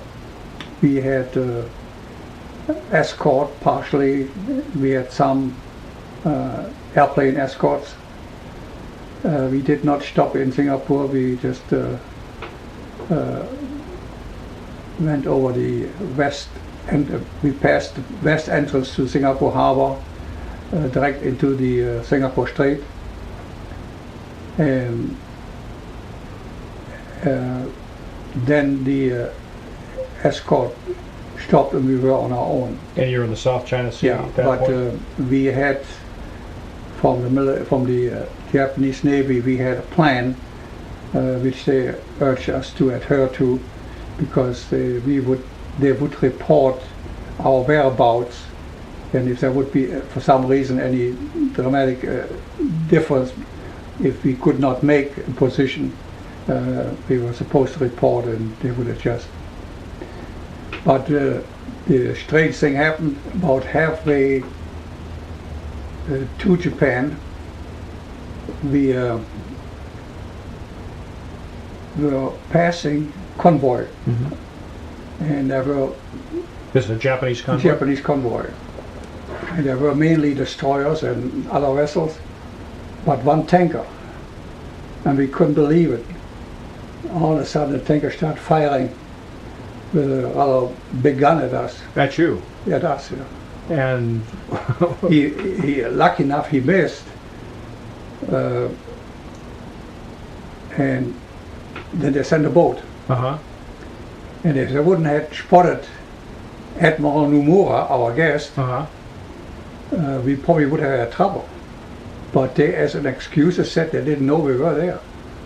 But you had made arrangements earlier to... That's right. And we had the markings, and we had sweater scar on the side of the conning tower. Uh-huh. We had markings on top the fore and aft deck for airplanes to identify. But they claimed they didn't know we were coming. And as they were discussing, they came over in a smaller boat That's right. to you, and Admiral Nomura... Talked to them. Talked to Yearly them. late that they wouldn't. But I got a little bit. That gun that was still aimed at us. Yeah. And it really irritated me, so I talked to, if he could do anything about it, have that gun, at least turn that gun away from us. And was he able to do that? No, he didn't. Really? But they marched on, and then we marched on, yeah. Just briefly, you had said earlier that Admiral Nomura quite frequently came to you during your watch, and he was fluent in German and English? Yes, he was probably more fluent in English, and we both had a good time brushing up on our English. Yeah. And what was the general topic of discussion? Did it ever get to the point, for example, that you had experienced with the Commandant of Paris, where he sort of let himself open in this? No, I had no reason to dive into discussions of that nature. But it was pleasant. Later on, actually, I learned that he tried to be my stepfather or something, because he forever was trying to get a hold of me and invited me to Korea, to his headquarters. Really? He later on became the commandant of the big navy, the biggest navy base in Japan, In Korea. Korea, yeah.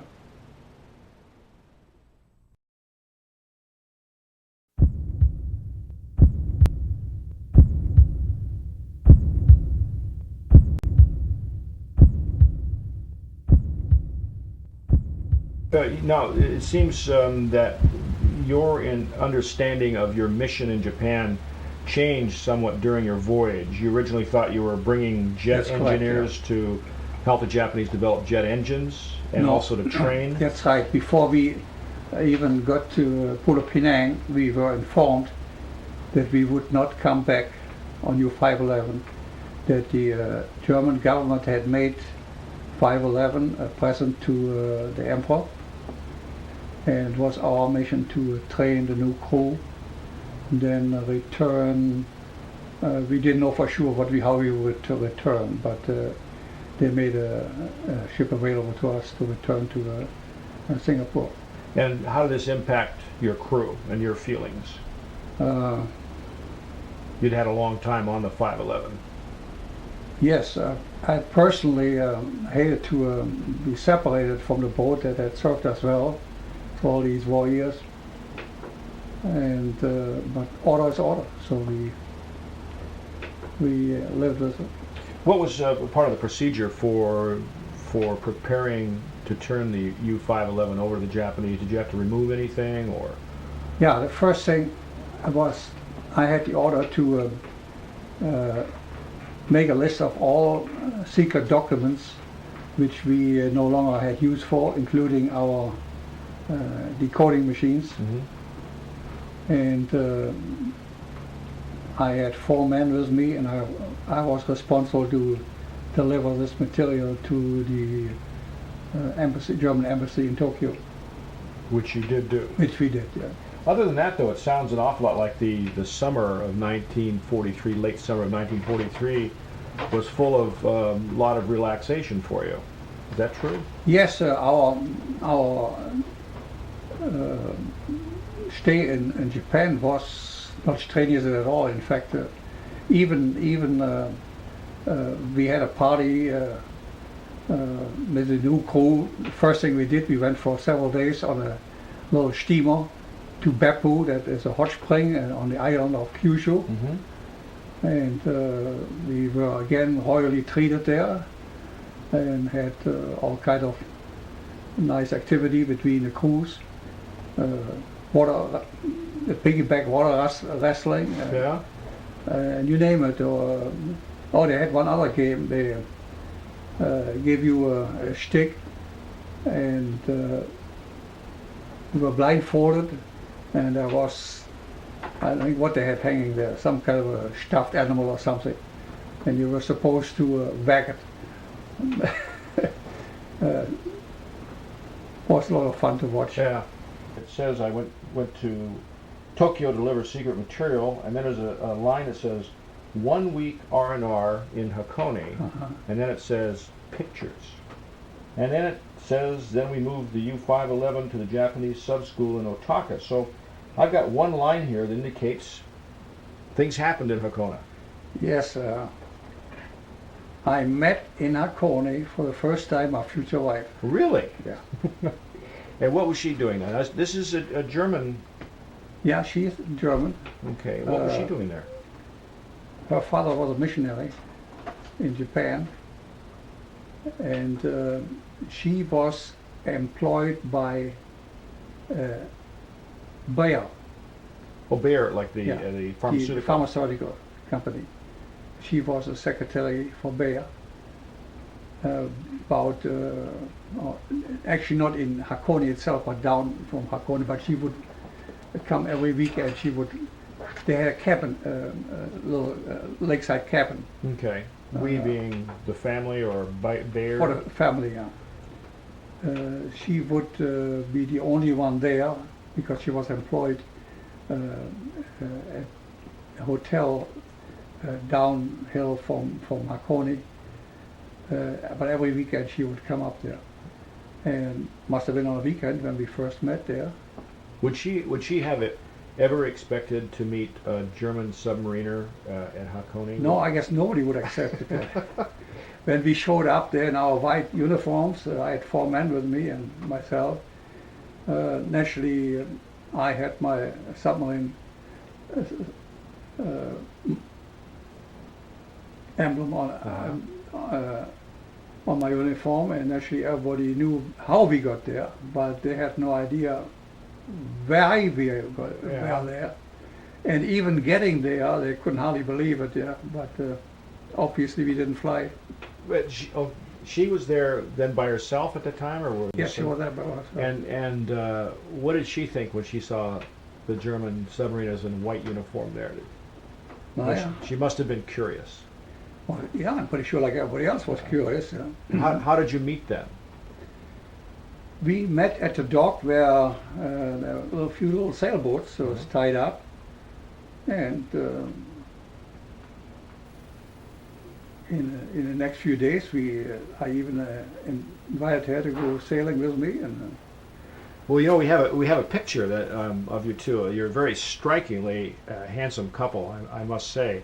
But I understand that she didn't go out with you first. Is that? No, I didn't know this until she's making up the album now. And she said, "Take a closer look. That I made that sailboat for sure. You can identify him. But who's the fellow I'm with?" Turned out to be another German officer. Really? Is that our picture? Pardon me? Is that the same picture that we have? No, that's you, isn't it? Okay.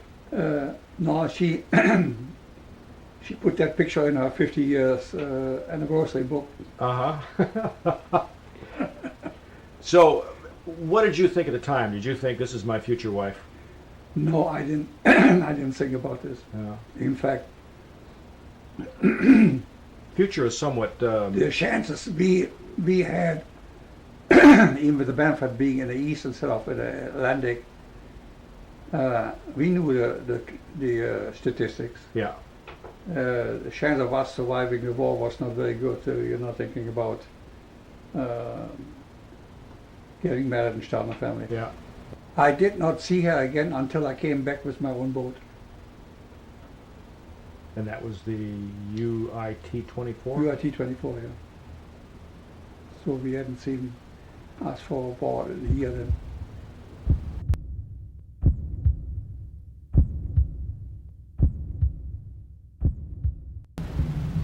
Henry, we have you in the fall of 1943 in Japan, and your mission is to train Japanese crews on the U-511.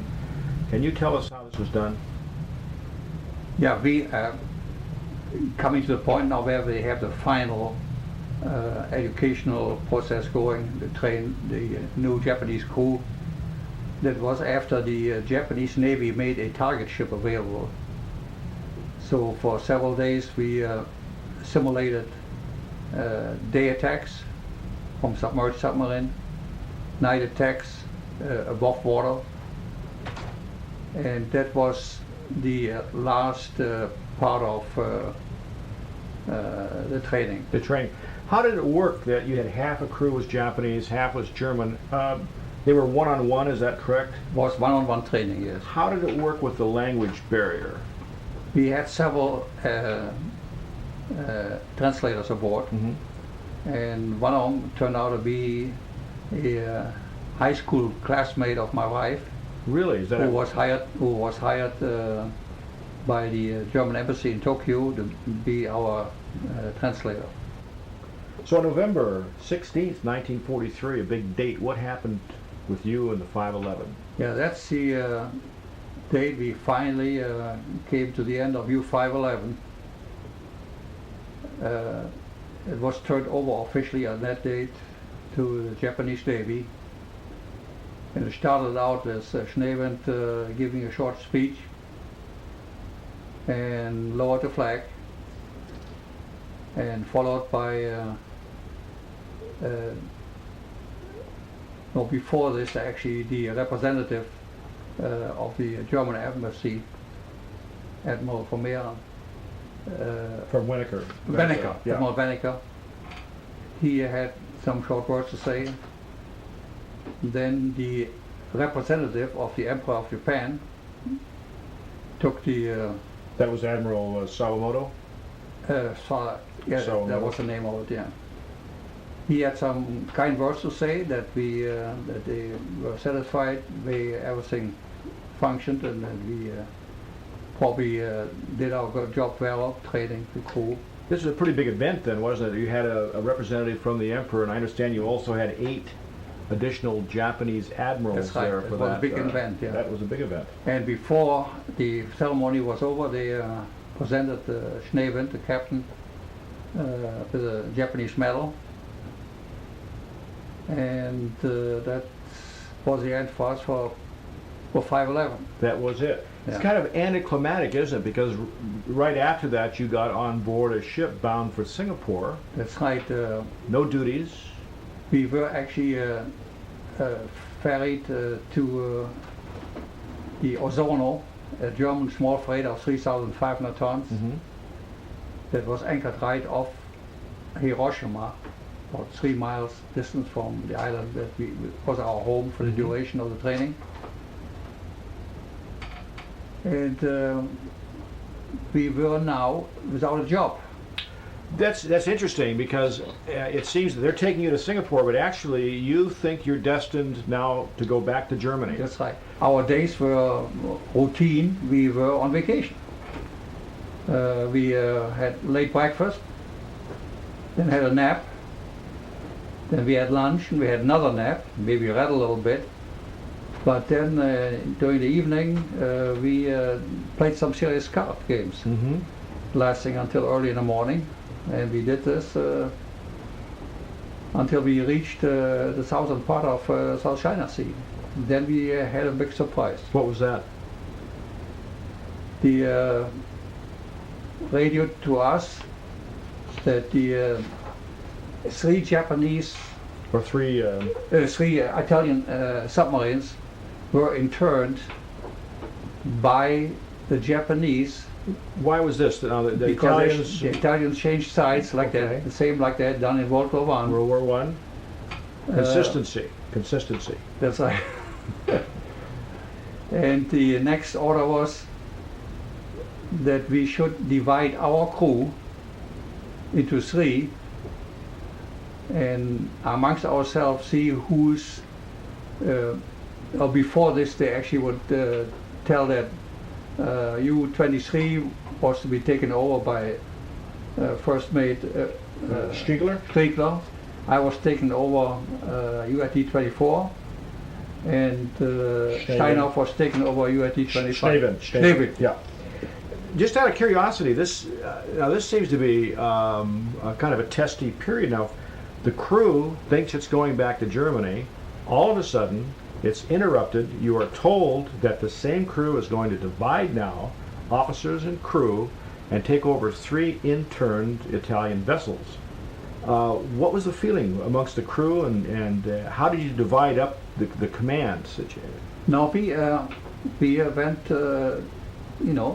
that give each one a good chance to actually start the process of breaking in a new crew. Okay. Now, did the crew volunteer? Did someone come up to you and say, Captain Pauls or Lieutenant Pauls, I'd like to be on your ship? That happened only after we selected the crew. First of all, we divided our own 511 people. Mm-hmm. And I was lucky that I got our former diesel engine petty officer, which I wanted as my chief engineer. What kind of shape are the Italian submarines in? Are they good shape? No, they were in very dilapidated shape. And who's going to train you, by the way? You've just trained the Japanese on the U-511. Who's going to train you on the Italians? The Japanese allowed us that we could each boat take on 7 Italians. Mm-hmm. So I took on 5, and mainly I did not have a certified welder amongst the crews I had now. And one of the Italian petty officers had a certification and has done the job on Italian boats, and we hired him too, besides a total of 5 of them. Mm-hmm. They were sworn in by Erhard, the chief of Malayan activity. Mm-hmm. And then was our job to check everything out, and we started out with making checking the load the Italian already had on, and I think we had something like 50 some tons of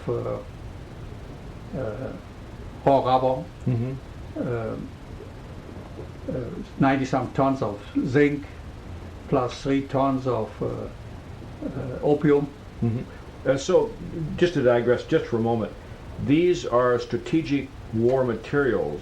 That's right. That in a very small quantity can be used to manufacture an incredible amount of, say, tires. That's right. Just trace amounts of raw rubber was only needed to make tires. Okay, and your jet engines. And the jet engines, that was the main, our main reason to go to Japan, to get this material to Germany, because you cannot build a jet engine without these trace metals or special metals.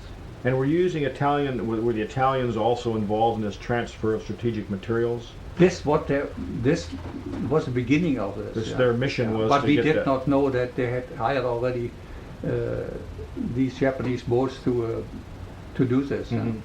How old were you, by the way, at this time? Yeah.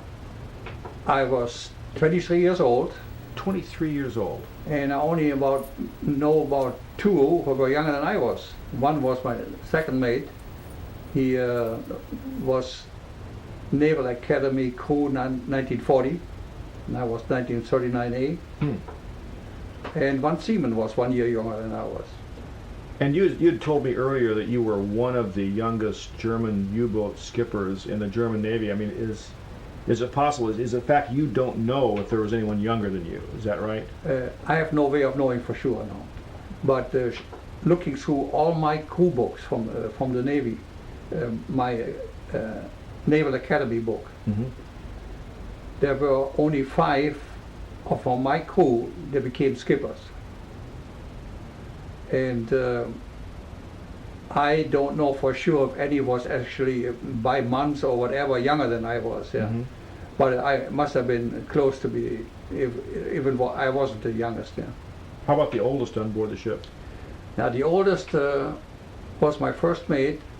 He was 46 years old, and he was a prize officer on the German raider, the Mitchell. Mitchell. Can you explain what a raider does and what a prize officer does on board a raider? Raider would, whenever possible, he would actually save the ship if it was of any use for him. Either it had merchandise loaded that was beneficial to our war activity in East, like they did. There were 3 raiders actually active in that area, and when they had a prize that was loaded with usable food, clothing, and anything that was usable, they would put a prize officer on with a small crew and get that ship to Japan. Well, on the 18th of January 1944, you took on diesel oil from a Japanese oil tanker, the Brake. You want to tell us a little bit what happened then? Yeah, we took first time the boat out outside the harbor. We had a small Japanese escort vessel with us. They were filming this too. They were filming this too. That's right, they were filming us, yeah. And we did the same thing like we tried to do on a dock. We slowly went down until we had everything trimmed. And then we, at high speed, we surfaced. And the film shows how the boat climbs out of the water there. And we make a pass the boat there so they could get a close-up picture of us. On the first trip in Singapore, when we were ready to leave, I had ordered to take one passenger along. He was an engineer, obviously, by trade or by diploma. His name was Peter. I had Walter Picon. And when he came aboard, he was carrying, besides his personal belongings, an umbrella. And to a this is not good, is it? To a seaman, this is about as bad a thing you can do to bring an umbrella on a submarine. And so the engineer didn't have any naval experience, is that right? No, obviously not. Yeah. Okay, so he's just a passenger. And so the crew was very unhappy about it, but I told him there's nothing I can do. I cannot take it away from him. And we have, in the meantime, learned we get a problem, we find a solution. And so let's see if it creates a problem. Yeah.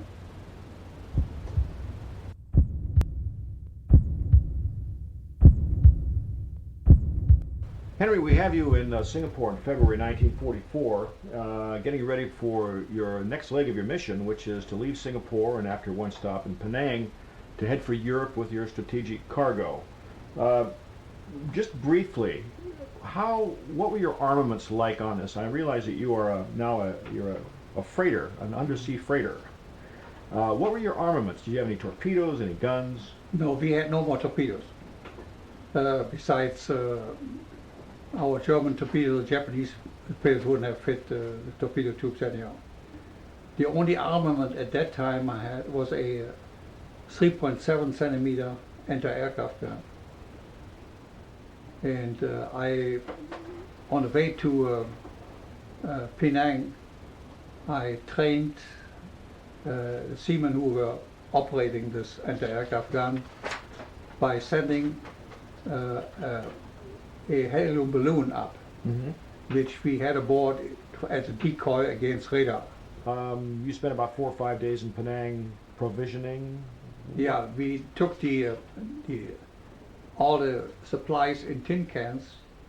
We already loaded in Singapore because that's where the base commander actually organized a factory to actually produce these cans. So we had potatoes, fruit, meats in tin cans. Okay. And they did a good job. And a little R&R for the crew prior to this long voyage. In Pulau Penang, all we had loaded is fresh food, topped the fuel off, and since the crew was very, very much run down and overworked from training and all the problems that had to be solved, I decided to give them 4 days of R&R. On the 8th of February, you left Penang you were seen off by Japanese and German officers, had an airplane escort out of Penang on that long voyage, hopefully back to Europe. I understand that it was not an uneventful journey, that you had serious handling problems and other problems. Do you want to pick up the story here? Yes, the first thing we attempted to do, which we didn't have a chance on Malacca Strait because we couldn't find the depths of 100 meters, 300 feet. So the first time we had a chance to have this depth available to us, we tried to go down to 100 meters. Or 300 meters? 300 meters, no, 100 meters, 300 feet. Oh, okay. And we experienced some unusual behavior of the boat. One was that even with full speed on electrical engine and depths rudders in extreme positions, the diving was extremely slow, and we would never come even close to the old U511 in 40 seconds down to 40 meters. But we reasoned that the rust in the air escape pipes from the diving tanks was so severe that it just didn't the air didn't get out fast enough to empty the. By the 14th of February, you're out near Ceylon, the current Sri Lanka. Anything happened there? Yeah, we spotted a convoy, or the masts and smoke of a whole convoy. And so we just submerged, took a little time, let them pass, so went up again, and so this time you're not a hunter anymore. No, we continued our march. Continue on. You want to get home. Until now, the weather's been good. The seas have been good. What happened then? It started deteriorating, and we wound up with the sea 8 to 9, which is fairly severe, and it caused us additional damage. And in order to have as little damage as possible, we tried to stay submerged as much as we could. So we normally stayed 6 hours down, 6 hours back up, charging the battery and get fresh air into the boat. But damage occurred nonetheless. That's right, yeah. Just the time we had to spend on the surface was enough to cause additional damage. How about communication at that time? Were you communicating with anybody, telling them your position and the damage or problems that you were... No, we didn't attempt to transmit at all until we were on the point at the position where we were supposed to take fuel from the tanker. And when did you first get information about where you were supposed to meet that tanker? Is it a wire, a WT? Yes, we received a telegram that the Charlotte Schliemann was waiting for us. It says the 23rd of starting February. On the 23rd of February. You did undergo some or experience some fairly serious damage in the sense that it was my understanding is it was something that could cause you to be detected if you were submerged just through the clanging and banging of... Yeah, after during that period of time where we had these severe seas, I could see from the bridge that the side on the aft deck was all torn up. Even the side metal was gone, and I actually could see a 20-foot muffler on the starboard side rolling on the pressure hull itself. Making noise? Making noise, and I could visualize with that kind of a noise submerged anybody looking for us, and I'm pretty sure they were looking. We had proof that foreign unfriendly forces were looking for us because we were... Looking for you specifically? No, we were only wanted to be in the neighborhood forever transmitting. Yeah. Like a beacon going around, and they were trying to locate us. Yeah. That's the reason I went to for all that period of time. I went to the meeting place of Ramian, but then went away from there to lower the chance that actually somebody would actually stumble onto us. You now had an Italian welder that you were going to send out to... That's right.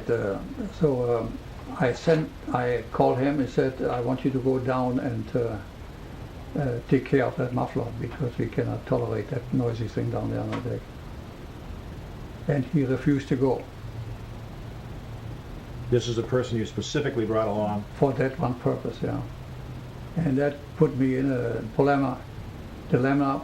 Normally I would call for a court-martial, even possible execution, because that was life and death for us, having a noisy submarine that could be heard by almost anybody who wanted to listen for it. Were the other Italian volunteers behind this man, or did they? Yeah, there were two Italians that were actually backing him up and said they wouldn't go either. Yeah, I had enough problem without adding additional strain to the people. So I just informed some, mainly the other officers, to keep an eye on these guys, and we let it go at that for the time being. We arrived on 26th of February. We actually arrived on the spot, and the Schliemann wasn't there. Yeah. Then we received a few days later. We received that we should. No, already on March the 10th, we received the order to head east to refuel from the Brake. The Brake, which was another tanker. Another tanker. What do you know? What happened to the Schliemann at this time, or is that still a mystery? At that time I didn't know, but later on I found out what actually happened to it. Yeah. So before I had the chance to tell the operators go ahead, a seaman shows up and he brings his hated umbrella up. This is the umbrella that they all thought brought bad luck. That's right. Which you had experienced That's so right. far. He opened that umbrella up, pushed it overboard, and it floated away. And a few minutes later, the radio room had the central station repeat radio to captain, contact made, message sent. That's so your luck had turned, or so it appeared. The message you sent had 4 points. One was that you had spent the last from 26th February to 8th March, the Schliemann, which was your supply boat, was never sighted, and that you had not received transmissions 3 and 4. 3 and 4. Yeah. Please repeat them. I mean, more often. But I meant repeat them more often. More often. Yeah. And send information on the tanker, and you gave your position, and that was the transmission that was received. That's right. At home. Yeah. And you got rid of that hated umbrella. That's right. And going back to the old Brake, 2 days after I was supposed to be the Brake, I get information, or I get another WT that the Brake was sank by airplanes. The Charlotte Schliemann is gone. That's your supply ship that you're going to take fuel on. You've been ordered to go to the Brake. You receive word that the Brake is sunk. 2 days later, you receive word to continue on to U-532, a rendezvous with a boat that had previously topped off her tanks from the now sunk Brake. Well, you eventually made contact with what you refer to as Junker U-boat 532. That's right. From the position I was given to meet him, I was still 270 some miles away. And So- low on fuel at this point too, I believe. Yes, I had 20 cubic meter of fuel at this time. Which could get you how far? Now, yeah, 20 times top speed was 19, so it would have been 190, 300, close to 400 miles. So you really, In what one you day, had, what you had on board couldn't get you to any port that was safe for you. Now, yeah, I could have at economical speed, but I don't know where I could have even economical. Yeah. Yeah. So is But jokingly, we discussed maybe we have to make some sails. head for Africa, but it was a tight situation. I mean, it's It really was. imperative that It was. you make contact with this Yes, Junker that's U-532. correct, yeah. So tell us about that. We spotted Junker and we exchanged identification signals. We had a means of sending him a signal and he could accept it or say, hey, it's phony, or but anyhow, we had a system of doing this. And we used later on flag signals, semaphore, to communicate with each other. We got together, we agreed on steering 90 degrees, keep the boat same position, and got the old rubber raft out, pumped it up, and the first thing I did, I sent one of my radio men. He had been treated in Singapore of Lewis, which is a venereal disease that only appears in the tropics, and he was in bad shape. So I had him go to Junker because he had a doctor aboard, and the doctor sent back to us, he is in danger of life-saving, surviving, so you better leave him with me. And we did this, and then we started getting busy, taking our water hoses out, connecting him, and get one end to Junker. Your water hoses, you used the water hoses Water for hose, transferring that's fuel. that's all we had, yeah. That's good. At some point in time, the Junker, which I believe carried torpedoes, Yes, he was. found a target. And you two were traveling by this Yeah, on together the- at the time. In fact, on the 27th of March, by that time we were south of Ceylon. We had a rain squall a little bit to the port of us. And all of a sudden, out of that rain squall appeared a freighter. He was still about 10 miles or so away. So I got out of it, went submerged, and Junker picked up the chase. And And I learned later on that he got it. got it. Yeah. So you continued on your own then? You did not wait for the Junker? Yeah, you, aside from then on, I traveled on my own. on your own, okay. So you're back in Penang. You took on fuel. Tell us about that. We didn't do anything special. We just took some more fuel on. We took some more food on, especially food, fresh food. And 2 days later, we were heading for Singapore. That's the Keppel Harbor in Singapore. Yeah, then we went to the west entrance into Keppel Harbor and tied there up at the German freighter, the Ursula Reckmus. And then And we were greeted by the chief of Malaya, Captain Earhart. And I asked him to arrange for the Japanese to get my 3 cowards back into jail, which they did. which they did. You kept 2 of the Italians. I kept 2 of the Italians. They were really well liked by the crew. They were good, machinists, and they stayed with us until we in 1947 got shipped back on the American troop ship Marine Jumper to back to Germany. You had to return. You went close to 6,000 miles. 9,000. 9,000 nautical miles? Yeah. That's incredible. I mean, by the time we arrived in Singapore, we had 9,400 and some miles. Yeah, that's an incredible amount of mileage. What did you think was going to happen at this point? You were going to make another attempt at Europe, or? No, yeah, that was not up to me, but I don't believe UIT-24 in the shape it was would have made it. So it was imperative. Yeah, and I don't believe, since the two tankers were sunk, and from what I heard, we didn't have no more milk cows left. They were all sunk. I don't know how anybody could possibly get back to Europe. You spent about 6 weeks in Singapore, and it wasn't all for boat repair. I understand that a decision was made sometime during this period for you to continue on the UIT-24 as a Mercator group to be shipping, taking supplies between points, but you needed to go to Japan for further repairs. But during the 6 weeks in Singapore, what did you and what did the crew do? Was this sort of a holiday for you?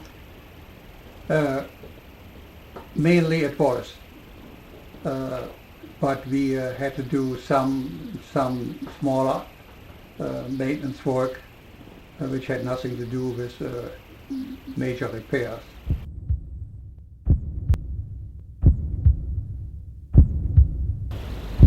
Henry, after it was decided in Singapore to keep the UIT-24 in action and temporary repairs were made, what happened then?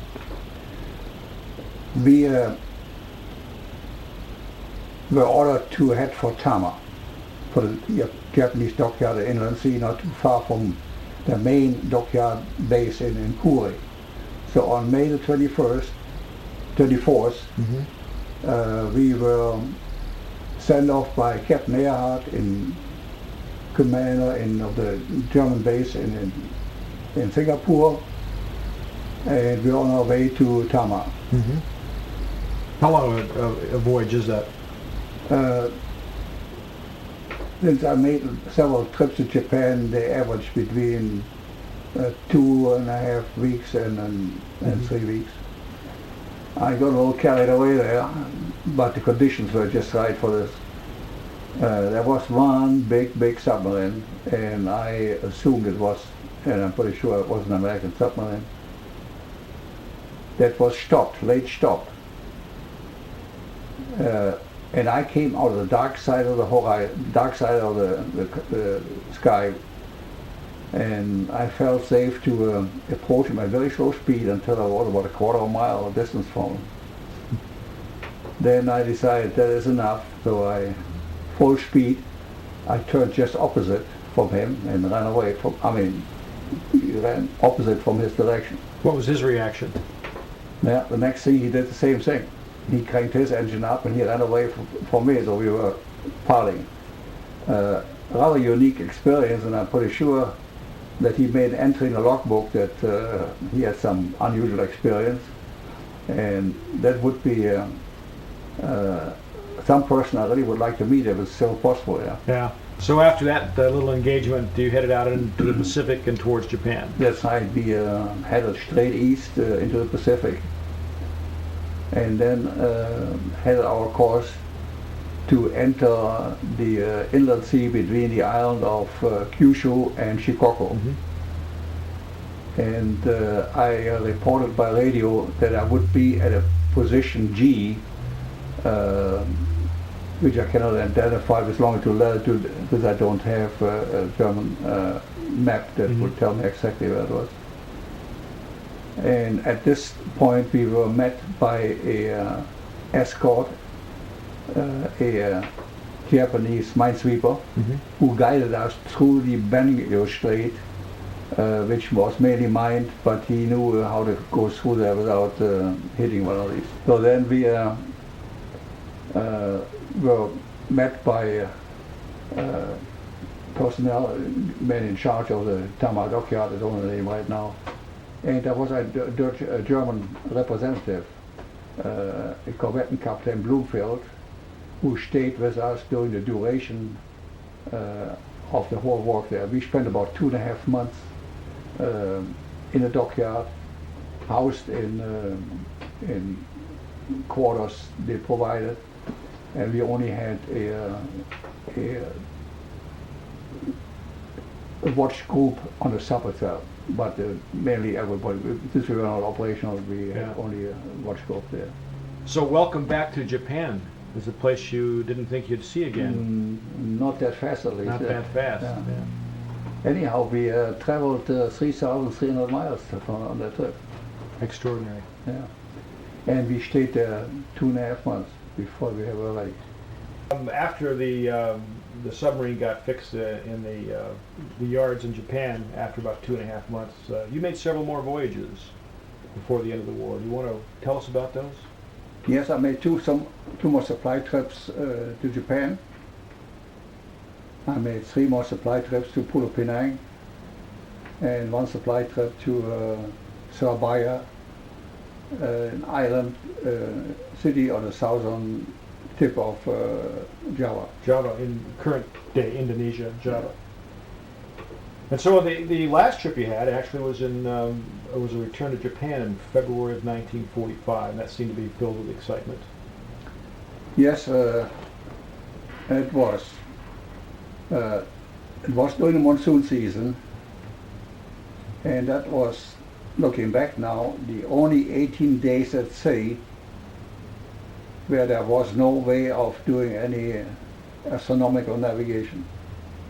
So I had a feeling it will last quite a while before I see another star, moon, or sun. 18 days you didn't see the sun? Nothing. Stars, moon, no. Nothing. So I had to depend mainly on terrestrial sightings.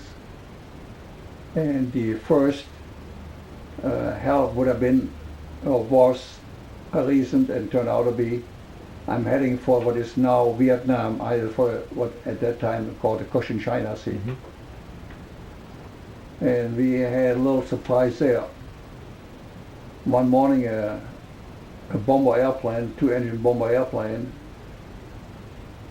showed up, and I had all the markings the Japanese required us to have on board, and still he made a machine gun run at full speed. I was able to maneuver away. Mm-hmm. Then he came back once more and dropped a bomb.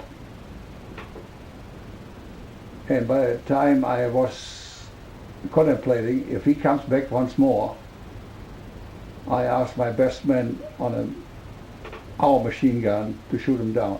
That's right, you had that exceptional gunner that you had mentioned That's earlier right, yeah. that could hit anything. If Why didn't you do that?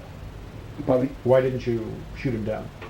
I had 2 Japanese officers aboard, and I did want to embarrass them that they were participated or were privy to having one of their planes shut down. Yeah, that Hong Kong radio, the radio station in Hong Kong was still operational.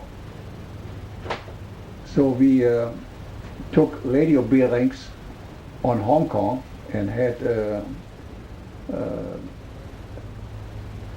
good luck that the station was operational and our equipment, which we had never used on the trip, was actually operational. And we spotted the Rocky Islands just before dark. And we found, the map told me that the average depth in a strait going through where we were heading for was about 54 feet. But not too long in that night, all hell broke loose. How so?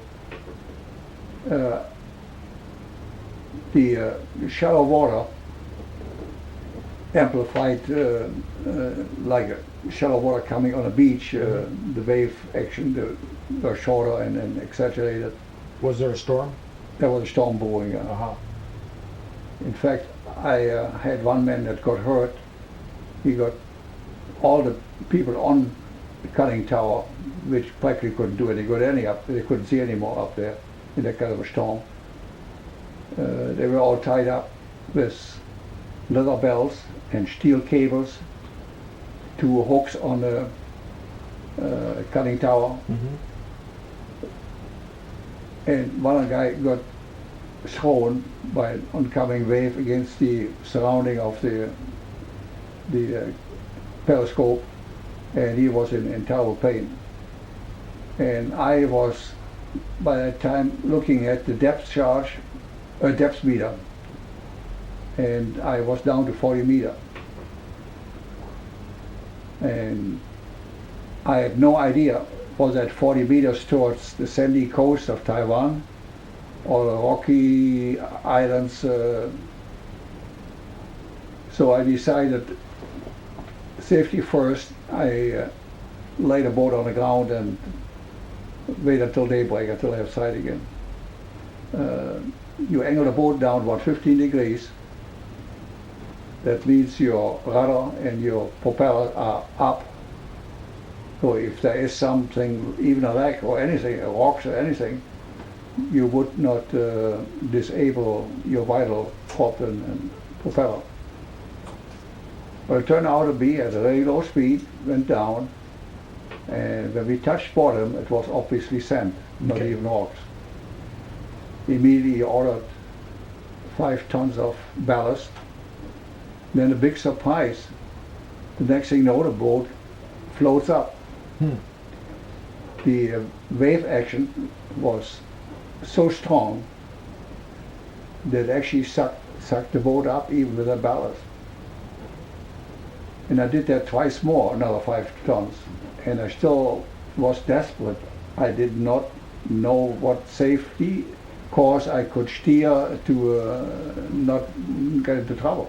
After the third times 5 tons, I could actually, standing in a central station, I actually could see the boat actually whipping, actually bending in the middle. Yeah, I looked down fore and aft, and you could see the bend. Scary, but I still didn't know any better which course to steer to get out of this mess. So I tried in desperation one more. 5 tons. 5 tons. None more 5 tons. And even with 20 tons of additional ballast, the wave action sucked us up. And I told them, no more, and we are making our own coffin here. So I ordered full pressure, air pressure. We didn't even monkey around with exhausting with diesel engine.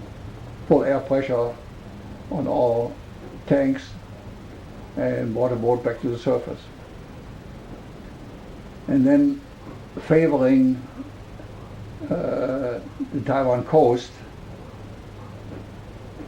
before the morning came, actually the storm subsided, and we had still rough water, but nothing like we had hours before. And we couldn't see no islands, so we were through it.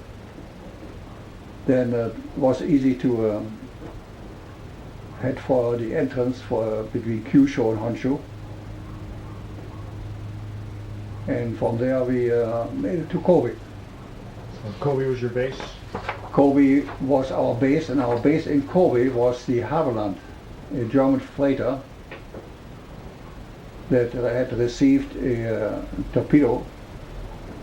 But the torpedo, like we normally shoot a torpedo under, let the magnetic field trigger that breaks a keel of the ship. It hit. It looked like even over the surface, because the hole was quite high. It was a big hole, and that hole we used to communicate between our base and the shoreline. To communicate. The power boat actually went into the hole, into the engine room, and we would go on stairs inside the engine room and up into the ship. That was our last trip. That was 18th of February. You redocked in next to the Havilland in Japan. Had you any premonitions that that might be your last trip? Yes, we had nothing concrete because we had no direct communication, but grapevine, what have you, indicated that the end must be in sight. In fact, our radio station tied up alongside the Havilland was the only communication between Kobe and Tokyo. And we got over this radio link that Germany had surrendered, and we should have a ceremony with the Japanese and turn the submarine over to the Japanese. Which you did do. We do, yeah. And for you and your crew then, the war was over. The war was over. Henry, a remarkable story, an extraordinary story, and I cannot thank you enough for the time you've taken to share that with us. And cluster to me like moths around a flame, and if their wings burn, I know I'm not to blame. Falling in love again never wanted to. What am I to do? I can't.